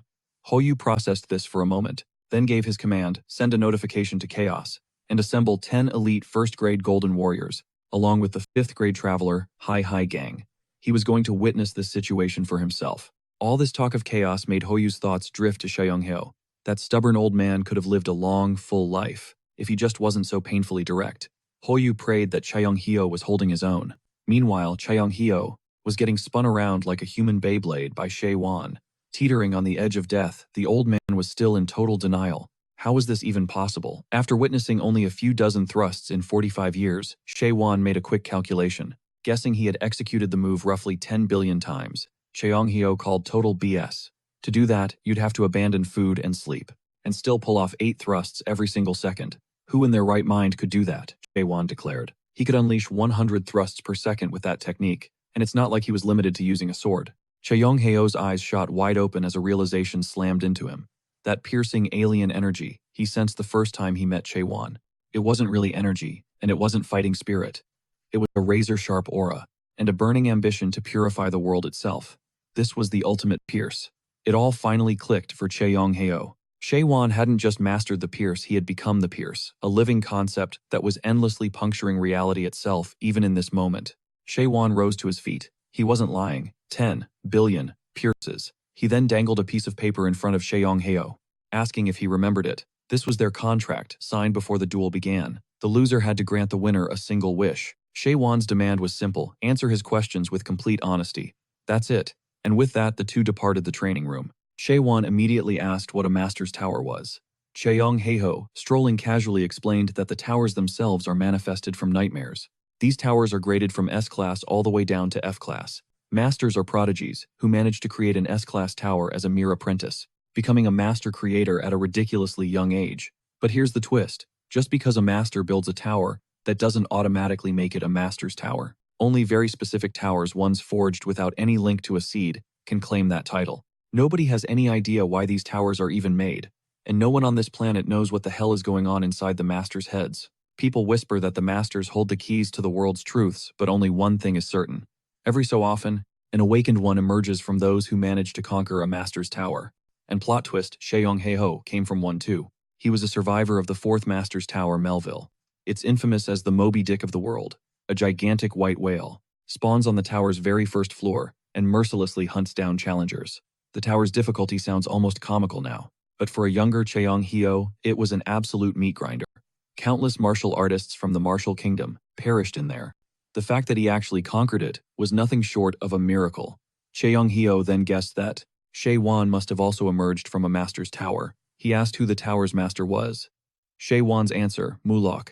Hearing that name, Cheong Heo froze, absolutely stunned. He never dreamed that an awakened one could actually clear Mulok's tower. He knew Mulok. They had even traveled together for a time. The two continued their walk, heading clean out of town to a place called Key's Pub. Shewan stared down at the grilled meat skewer on his plate and went completely silent. And in that moment, Sheong Heo knew exactly what he was thinking. It's wild that food even existed in a world where humanity had forgotten what hunger felt like. Chung Heo knocked back a swig of his beer. The old man stared down into his cup. You see, chaos was supposed to be a paradise, a world of blessings. It was a haven where souls, scarred and exhausted from the endless wars of the great land, could finally find some peace. Everyone got a second chance at life. A clean slate from who they used to be.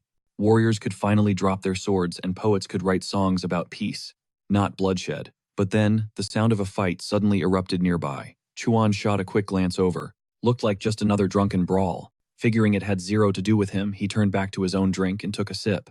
It was completely tasteless, like water. People in chaos can't get drunk, can't starve, and never age. They just act the part. In a paradise, this perfect humans started to crave the exact opposite. They began to miss the grit of the real world, the world that included death. They started role-playing, pretending they were living a real life, a life where you die if you didn't eat, and get wasted if you drank a life with a solid body and a thumping heart. Just as he was lost in these thoughts, Chung Heo's voice boomed. One day, those pretend drunkards cooked up something new. An expedition team was born, a crew that dared to dream of the impossible, gathering people to reclaim a real life. They called themselves the Abyss Expedition Team. Chuan was confused. With so many places out there, why on earth would they pick the Abyss? Chung Heo slumped back in his chair. Those guys were hunting for the fruit of revival. It's a legendary fruit that sprouts from the branches of the Tree of Illusion, deep at the very end of the abyss. For souls who have perished in this world, eating that fruit is the only path back to true life. The Abyss Expedition Team was an alliance forged with one singular goal, to get that fruit. Back then, Chung Heo had just awakened, and he was at that reckless age where he feared nothing in the heavens or on earth. He was just a kid, only 150 years old. Mulok was also on that team. He was the captain leading the charge, a truly one-of-a-kind individual. Chung Heo remembered his clashes with Mulok. The two had even thrown hands once. The man was an absolute nightmare. He was supposed to be a being without emotion, yet he was haunted by regret for creating the towers. The whole reason Mulok was chasing the Tree of Illusion and diving into the abyss was because of one specific tower, the one that snuffed out all growth. That's what drove him to join the expedition. Chung Heo had no idea what went down after that, because he only got as far as the abyss's front door. He got left in the dust, but Mulok made it to the top of the Tree of Illusion, and the fruits began raining from its branches. Because of that, every single member of the expedition managed to return to chaos, their hands overflowing with the legendary fruit. But then a thought hit Chuan, and something felt off. If the old man Chung Heo actually got a fruit of revival, then why is he still kicking around here in chaos? Right on cue, Clay showed up with a plate of food. She immediately lit into Chung Heo for butchering the story. The expedition failed, she said. They only succeeded in getting the fruit. Chung Heo's voice turned bitter.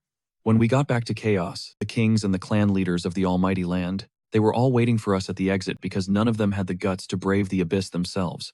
Back then, the 4 fortress masters and 10 cult leaders, who were part of our crew, tried to fight back, but they stood no chance against those monsters. The power gap was insane. The kings and clan leaders were on a completely different level, so they just took our fruit. It was stolen. Those scum used the stolen prize to bring themselves back to life every single time they kicked the bucket. They've been pulling this stunt for 900 years now.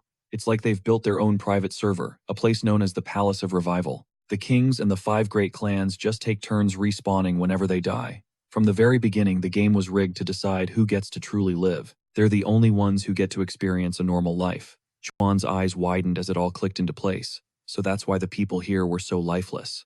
Because every single one of them knew that the real life they craved, the fruit of revival, was a prize they could never ever win.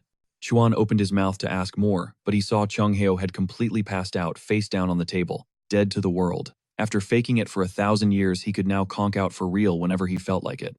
Clay picked up the story from what she'd heard. After the expedition imploded, no one ever laid eyes on Mulak again. Apparently, he said something right before he vanished. Something about this being a failure, but that he was far from defeated. Just then, another person walked up to their table. It was James. He was here to thank Chuan for saving Carton. Chuan just gave him a blank stare, having absolutely no clue who this dude was. James let out a sigh and told him that the next time he visits Goguen, he should come through the north gate. Now that I know your face, I won't bother checking your papers. Of course, you gotta keep this on the down low from Carton. James let out an arrogant chuckle. He'd barely been sitting for a minute when the captain of the demon-slaying squad, Cha Hee-ho, came sprinting over in a full-blown panic. His face was ghost white as he yelled that something absolutely terrible had just happened. Slinging Cheong-heo over his shoulder, Chun blasted off like a rocket. Ahead, thick black smoke billowed from the fortress, and Cha Hee-ho knew in his gut exactly what was going down. The master of this fortress had most likely been twisted into something not quite living, but not yet dead. He felt a suffocating spiritual pressure, a solid 10 times more potent than any of the other living corpses he'd run into that day. The source of that insane aura radiated from deep inside the fortress grounds, from somewhere underneath it all. Jae-won recalled the desperate plea from Juran, the fortress commander who had begged him to rescue their master. It clicked for Jae-won instantly. The fortress master was mid-transformation. A sudden violent outbreak. This kind of thing was only supposed to happen once a week, but today was different. Gaho quickly interjected, trying to make sure Jae-won didn't get the wrong idea. The fortress master is a good man. Before he started wrestling with this curse, the dude was an absolute living legend. He was one of the companions who fought beside the divine healer, the great Jae-won Nim, during the conquest of the Abyss. Gaho announced that since Jae-won Nim is currently unconscious, he could perform the death slash in his place. Jae-won was hesitant. He was only mimicking what the real Jae-won Nim did. His version of the death slash was a pale imitation at best. If he'd been trained by the man himself, it would be a completely different story. Outside, the foul black smoke pouring from the castle grew even thicker. In that exact moment, the commanders from the Fallen Tower and the Tower of Despair materialized, completely blocking their path. They were under strict orders to let no one inside the castle. The only divine authority they recognized was the Forbidden Heaven, not the corrupted thing festering in there. The two commanders dove from above, launching their attack. Gaho shoved Jae-won out of the kill zone, planting his feet to take on both of them by himself. Jae-won commented calmly, "Oh, he's actually pretty sick with it," parrying a sword with one hand and blocking a hammer with the other. Gaho couldn't wrap his head around it. Members of the Forbidden Heaven cult had managed to sneak this deep into the fortress. Gaho deflected their combined assault and warned them to choose their next move carefully. If they backed down now, the fortress master would undoubtedly forgive their actions. The commander of the Tower of Despair just scoffed. "That thing currently rotting underground, you have the nerve to call that a fortress master? That creature can't control its own power, nor can it tell good from evil. That is not the paradise we pledge to serve." The commander of the Tower of Despair shot back, questioning if Gaho would seriously keep following that monster, even after seeing this catastrophe with his own eyes. But Gaho's faith was absolute. He believed his master would make a full recovery. The time for words was over. The commander of the Fallen Tower saw his chance, swinging his warhammer in a brutal arc at Gaho's back. He couldn't evade in time and was sent flying a clean 8 meters, his hair a tangled mess, and his clothes ripped to shreds. Gaho coughed up a clear viscous fluid. This didn't make sense. Those two were only 4th-tier travelers. Theoretically, a victory like this should be impossible. How in the world could they overpower a 5th-tier traveler even if they were jumping him? He couldn't even track their speed anymore. This wasn't some normal level up. Something was fundamentally and dangerously wrong. Gaho was about to scream for Jae-won to get the hell out of there when he heard his voice cut through the chaos. "Back off. I'll handle this." The commander of the Fallen Tower challenged Jae-won directly, confirming, "You really think you can perform the death slash?" Jae-won didn't answer one way or the other. The two commanders exchanged a telepathic glance, silently judging this new variable. On the surface, he didn't even register as a traveler. They couldn't tell if Jae-won was just putting on a brave face. Who in their right mind would attempt a death slash with that pathetic excuse for a sword? Jae-won's physical presence felt like less than half of the Fallen Tower commanders. He'd be dead before he even saw the blow coming.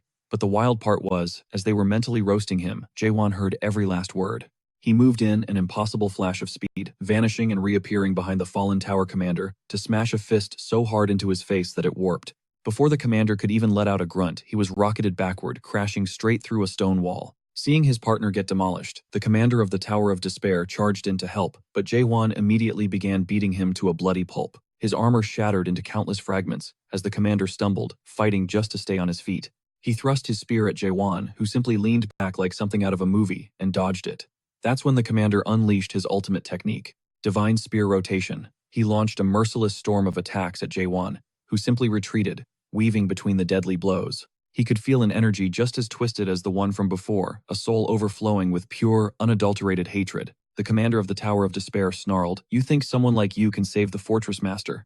Jaewon could also sense their fear. These guys are planning on betraying each other. With this pathetic level of skill, what a joke. He said, "I can't save the fortress master. That's a job for that old legend Jaewon Neem, but dealing with a couple of traitors like you, that's way too easy." Jaewon vaulted off the spear, launching himself skyward, before plunging his blade down in a deadly arc. Fortress Commander Duran and his men descended into the basement to witness the chaos. His throat went dry. It hadn't even been 24 hours since the divine healer had performed the demon slash. So, how in the hell was the fortress master already in this state? Duran had seen the proof with his own eyes. When he'd checked that very morning, the ghoulification had been halted, his energy completely stabilized. So why was he erupting in a violent frenzy now, just when a glimmer of hope for a cure had finally appeared? This was a disaster. If they just had one more month, they might have actually saved him. As it stands, Jaewon's demon slash is just a cheap imitation. And unlike Mino's situation, the fortress master's collapse is catastrophic. A normal person would have become a ghoul ages ago, but with another month, Jaewon's technique might have been perfected. Duran ground his teeth, his eyes, scanning the subordinates behind him. One of them had to know something about Jaewon. He'd suspected for a while that there was a snake in their ranks. It all started when the fortress master wanted to meet the individual who could orchestrate mental breakdowns. He left to inspect the army, but by the time he returned, he was already shattering no longer a man, but not yet a monster. And one of the people who witnessed it all is right here, Mayhan. A venomous suspicion coiled in Duran's gut as Mayhan barked for everyone to be on high alert. This was a code red emergency. Any more delay, and Gogen City was finished. Duran was completely floored. They couldn't perform the demon slash if the divine healer wasn't present. Was Mayhan suggesting they just let the master die? He knew damn well that even if all of them attacked at once, they wouldn't stand a chance against the master. He was going to perform the ghoul seal. If they waited any longer, it would be too late. Their only option was to protect the fortress master's spiritual energy using the ghoul seal. Mayhan's gaze burned into Duran, pressuring him for a decision. At that exact moment, the captain of the Dark Squad strode in, carrying a very particular chest. Duran's blood ran cold. The Dark Commander, a supposed loyalist to the command faction, was the traitor, and the box he carried held the Dark Crystal. Wanma Ihan rounded on Duran, demanding to know why he was hoarding such a crucial item. This was about the entire future of Gogen. Mayhan pressed his attack, accusing Duran. "Were you planning to transform the fortress master into a great ghoul?" "A ghoul, you say? Even a mid-level ghoul would pose a colossal threat to Gogen. A great ghoul is a walking apocalypse, a catastrophe that rules over legions of ghouls and annihilates everything in its path." Duran's fists clenched, but he was speechless, unable to form a defense. The fortress master was spiraling out of control, and the saintess was gone. Mayhan's argument seemed terrifyingly logical, but a deep unease still gripped Duran. Performing the ghoul seal wasn't something you could just do because you had the dark crystal. Sealing a ghoul is a forbidden art, a secret held by the Six Butterfly tribe. Was Mayhan planning on bringing a member of that tribe here? Mayhan told Duran not to sweat it. He had already summoned the people who had mastered that secret technique. They weren't from the Six Butterfly tribe, but they could execute the seal. Duran watched in rising horror as a group of black-robed figures filed into the room. This was a nightmare. This was all going to hell. If the ghoul seal is performed this way, the fortress master's spiritual energy will be trapped inside the dark crystal.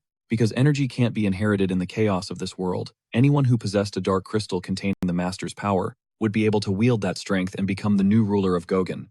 A cold sweat dripped down Duran's neck. If Gogen fell into the wrong hands, it would be a complete catastrophe. He watched as a black-cloaked figure lifted the crystal from the box, completely stunned that someone not from the Six Butterfly tribe could even hold the dark crystal. Besides Jaewon, the fortress master's prior words echoed in Duran's memory, and his face went deathly pale. The one who can manipulate mental collapses has appeared. From the moment the master's mind began to fracture 6 months ago to this absolute frenzy today, could this entire nightmare have been part of external Commander Mayhan's plan, overcome with panic? Duran frantically screamed at his men to stop Mayhan, but no one moved a muscle. Utterly defeated, Duran collapsed to his knees. These men, every last one of them, had betrayed him. There was nothing he could do. He had truly and completely failed the fortress master. His own complacency had sealed Gogen's fate. Tears of bitter regret streamed down Duran's face. He was powerless. Then a deafening crash from above. The ceiling exploded downward, sending everyone diving for cover, as Jaewon and Jaehyun made a seriously epic entrance dropping down from the sky. The Dark Army commander clicked his tongue in pure annoyance. Mahan, however, shrieked at the top of his lungs. "Who the hell are you? How dare you show your face here?" Jaehyun slams the commanders of the Fallen and Despair Towers to the floor, roaring at Ma Yihan to shut it all down. The price for treason is death, and Ma Yihan shoots a death glare at the commander of the Fallen Tower, whose face twists in horror, and then explodes. Ma Yihan is oozing with confidence. With the only evidence literally erased, what does he have to worry about? Jaehyun is seeing red. He screams at his men to draw their blades and get ready for a bloodbath. This is straight-up rebellion. If that ghoul sealing ritual goes through Ma Yihan's entire twisted plan, becomes reality. But as Jaehyun lunges forward, he's stopped dead in his tracks by his own men, their swords aimed right at him. They've already flipped siding with the Jim Cheon-ho. They order Jaehyun to stay put until the master's sealing is complete. He roars, "You spineless traitors." Cheon-won, however, is pure ice. He calmly assesses the chaotic scene and starts laying out new terms for Jurin. "Our deal was simple. I rescue the fortress master, and in return the city of Gogan guarantees my safety. But now Gogan has officially broken that promise. This place can't protect me anymore. So we're changing the agreement." Cheon-won's voice cuts through the tension. "I'm going to save the fortress master, and I'm going to execute every single traitor standing over there. In exchange, you will hand over the saintess, Chon Ong-hyo. Then my conquest of the abyss begins anew, and everyone here is going to help me do it." The room goes dead silent. Ma Yihan just scoffs, thinking this kid is delusional. He'd heard a wild story about some guy who could one-shot a corpse beast like Jania. He always thought it was total cap. But looking at this kid, maybe it was legit. If that's the case, he'll have to go all out to put Cheon-won in the ground. Ma Yihan screams at his men to charge, swarming and boxing Cheon-won in from all sides. That's when Cheon-won goes full, hidden leaf ninja. He whips out throwing knives and just lets them rip, firing them off with the deadly precision of a master dart player. The enemy's formation is instantly shattered. The frontline bruisers get absolutely shredded, their limbs mangled and useless. But a second wave immediately surges forward to fill the gap. Cheon-won sees they're just going to keep coming. He sighs. Do these dudes just have a death wish? Cheon-won then unleashes his signature move, thrust, blasting it straight towards Ma Yihan. The old man tries to parry it with his sword, a fatal miscalculation. There's no way he can stop that much raw power. Desperate Ma Yihan redirects the lethal blast into the wall right next to the fortress master as a cold sweat drips down his face. He knows if he'd tried to block that attack head-on, he'd be a smear on the floor right now. The other conspirators start communicating telepathically. If the ghoul seal is a no-go, it's time for Plan B. They have to unleash the Black Cloud, even if it means sacrificing every last soul in Gogan. But Cheon-won's expression darkens. He heard every word. He points a finger directly at Ma Yihan, making the old man flinch. "I know who you are. Manager of Gogan's outskirts and a high-ranking elder of the Jim Cheon-ho." He didn't understand their obsession with causing a soul collapse, but Cheon-won knew one thing for sure. "You know, I actually love guys like you. It's because of people like you that I get to destroy this world so easily." Cheon-won raises his sword, and a devastating aura erupts from his body. Ma Yihan and his cronies can feel the terrifying power behind this technique. They scramble into a defensive formation, bracing for the worst. Cheon-won points his sword to the heavens. A glowing sigil materializes in the air, raining down a cataclysmic storm of energy from above. Ma Yihan's forces are absolutely obliterated. In that moment, a flicker of hope ignites in Jurin's eyes. He remembers the fortress master's words about how the people of Goguryeo needed a great hope, one that would never waver, no matter the odds. Jurin can't process it. He can feel that legendary hope the master spoke of, radiating from the young man who was just talking about burning the world down. In the aftermath, Ma Yihan has been split clean in two Gojo style. The old man is dying, but with his last ounce of strength he manages to curse Cheon-won, spitting out the word monster. Cheon-won simply points his sword at the dying man's face, and he disintegrates into dust. Just as this happens, Jaehyun finally arrives. Cheonghyo is still out cold, completely limp and unresponsive, so Cheon-won grabs him and violently hurls him against the stone wall. Cheonghyo lets out a blood-curdling scream as his already broken back nearly snaps in two. Suddenly, the entire system blares, flashing red alerts. Target's mental collapse has exceeded 99.9%. Ghoulification protocol initiated. The system frantically attempts to calculate the target's threat level. After a moment, it glitches. Prediction: impossible. Threat designation: ghoul of unclassifiable danger. The Goguryeo fortress's automated defense systems roar to life. The entire fortress begins to quake violently. Civilians scatter, screaming and running in absolute chaos, as soldiers rush to evacuate them to safety. A colossal wave of dark energy erupts from deep within the fortress. Cheon-won's expression turns deadly serious. He looks at Jurin and Jaehyun. "Get to the evacuation zone. Now." He's staying here to handle this monster. The two don't argue. They turn and run. Chong Heo's hand found the hilt of his brand new sword. The time for testing it had arrived. Without a second thought, Chong Heo's blade began to sing. The fortress master was more than just an ally, he was family. So many epic memories flashed through his mind. As his sword danced through the air, he explained to Chun that the whole point of the death slash is to carve forgotten moments back into existence. Because if their minds are overflowing with memories, they just might survive the absolute worst-case scenario. But as Chong Heo moved, a cluster of shadowy figures materialized behind the fortress master. A sickening cackle filled the air. They stared at Chong Heo with hollow, soulless eyes, and a tremor of pure fear shot through him. That thing was not the fortress master. Something truly monstrous was about to be unleashed. The fortress master's eyes snapped open, the chains binding him shattered, and he rocketed into the air. His eyes were vacant abysses, and his body was a shriveled husk, nothing more than skin stretched taut over bone. Chong Heo's whole body shook. No, that was absolutely not the friend he knew. The creature's feet touched down. Instantly, an arctic dread flooded the veins of both Chun and Chong Heo. A primal, predatory aura exploded from him. The dark silhouette hovering behind the possessed body fixed its gaze on them. A voice ancient and cold echoed. How? Unexpected. I never imagined I would walk this world in this vessel. To think even a man like him could be twisted into a ghoul. The shadow figure let out a deranged laugh and demanded to know why Chong Heo was still hanging around this mess.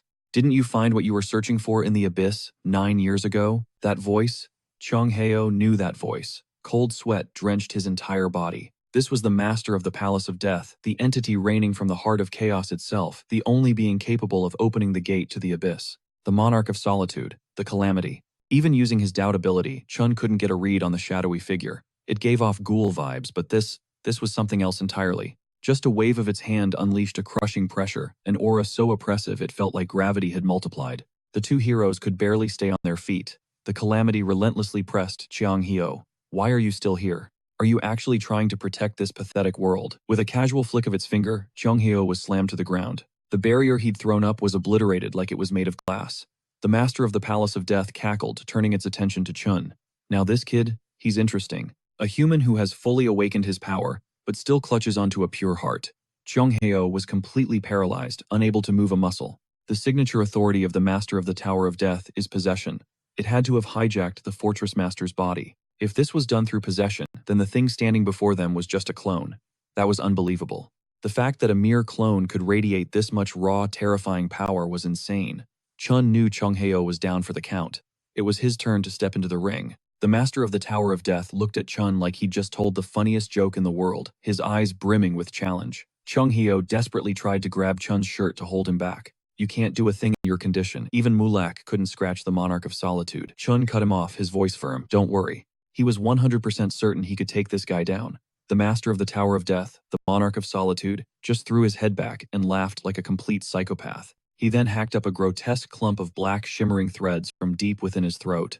He grabbed the writhing mass and pulled, forging it into a sword as the two heroes watched in horror. Chong Heo recognized that blade immediately. The Void Sword. That horrific weapon. It was the same sword that had instantly corrupted half of their expedition team, turning them into ghouls. To think he would pull out this trump card now. The Monarch of Solitude tightened his grip on the weapon, and then he vanished, reappearing right in front of Chun, in a terrifying burst of speed. Chun threw himself back, barely dodging. The Monarch had seen eyes like Chun's before. He could tell this kid wanted to reach the abyss. A thrill of sick excitement shot through him at the thought that someone in this world still existed. Someone who wanted to see the absolute end of everything. The Monarch's hand shot out, grabbing Chun by the head as he swung his nightmarish sword. The killing blow was about to land, but Chun twisted his body midair, dodging the attack while simultaneously delivering a devastating strike of his own. The blow shattered the Monarch of Solitude's arm into pieces. Chun immediately leaped back to create some distance, rubbing the side of his face where the creature had grabbed him. He thought he'd disarmed the Monarch, but not even 3 seconds later, that same arm fully regenerated, swung around to snatch Chun again. His reflexes were insane, letting him dodge the grab. But he wasn't fast enough to avoid it completely. A piece of the arm grazed his bicep, tearing a chunk of flesh away. Chun gripped his own sword tighter. He spun and unleashed a furious attack, bisecting the Monarch of Solitude. But the twisted old man wasn't even phased. The two severed halves of its body just floated in the air before reconnecting perfectly. The Monarch leaned on his weapon, continuing his taunting lecture. Corruption, you see, is a plague of time itself. A single scratch from the Void Sword doesn't just wound you, it infects you with millennia of decay. Your soul can't handle that passage of time. It will wither, it will rot, and you will become a ghoul. The wound on Chun's arm was already turning black, the flesh putrefying before his eyes. Without a single moment of hesitation, Chun raised his own sword and severed his infected arm at the shoulder. The monarch let out an intrigued "oh." He hadn't expected Chun to be capable of slicing away his own tainted soul with such calm, brutal resolve. That's some serious willpower. But that alone won't be enough. The old man coughed up another swarm of blades. Dozens of shadowy swords erupted from his body and then streaked through the air directly at Chun. Chun saw the swords were targeting the defenseless Chung Heo. He leaped in front of his friend, becoming a human shield to parry the deadly volley of blades. But two more blades slam into his other arm and tear through one of his legs. He doesn't even hesitate, ripping the steel free from his own body. He hacks away the corrupted flesh from his limbs just as the sole sovereign monarch explodes forward, sword raised. It's another devastating attack. Jae-won throws his sword up to parry, and the raw pressure from the impact sends Chong-hai hurtling through the air. He goes flying. If this keeps up, Jae-won knows he's done for. It doesn't matter how many times he spams insight. He just can't find it a single crack in this guy's defense. And on top of that, these bizarre yellow globs of slime keep distorting his vision, making it impossible to focus. But then Jae-won's mind flashes back to something Chong-hai said. Every single awakened commands a unique domain, a personal reality forged from a keyword they get the moment their powers manifest. It's something tied to a deep desire or emotion. The real top-tier awakened can even summon beings from their own private world. Jae-won's grip on his sword tightens. It's time for one last desperate gamble. With a ferocious burst of energy, he bats the monarch's sword aside.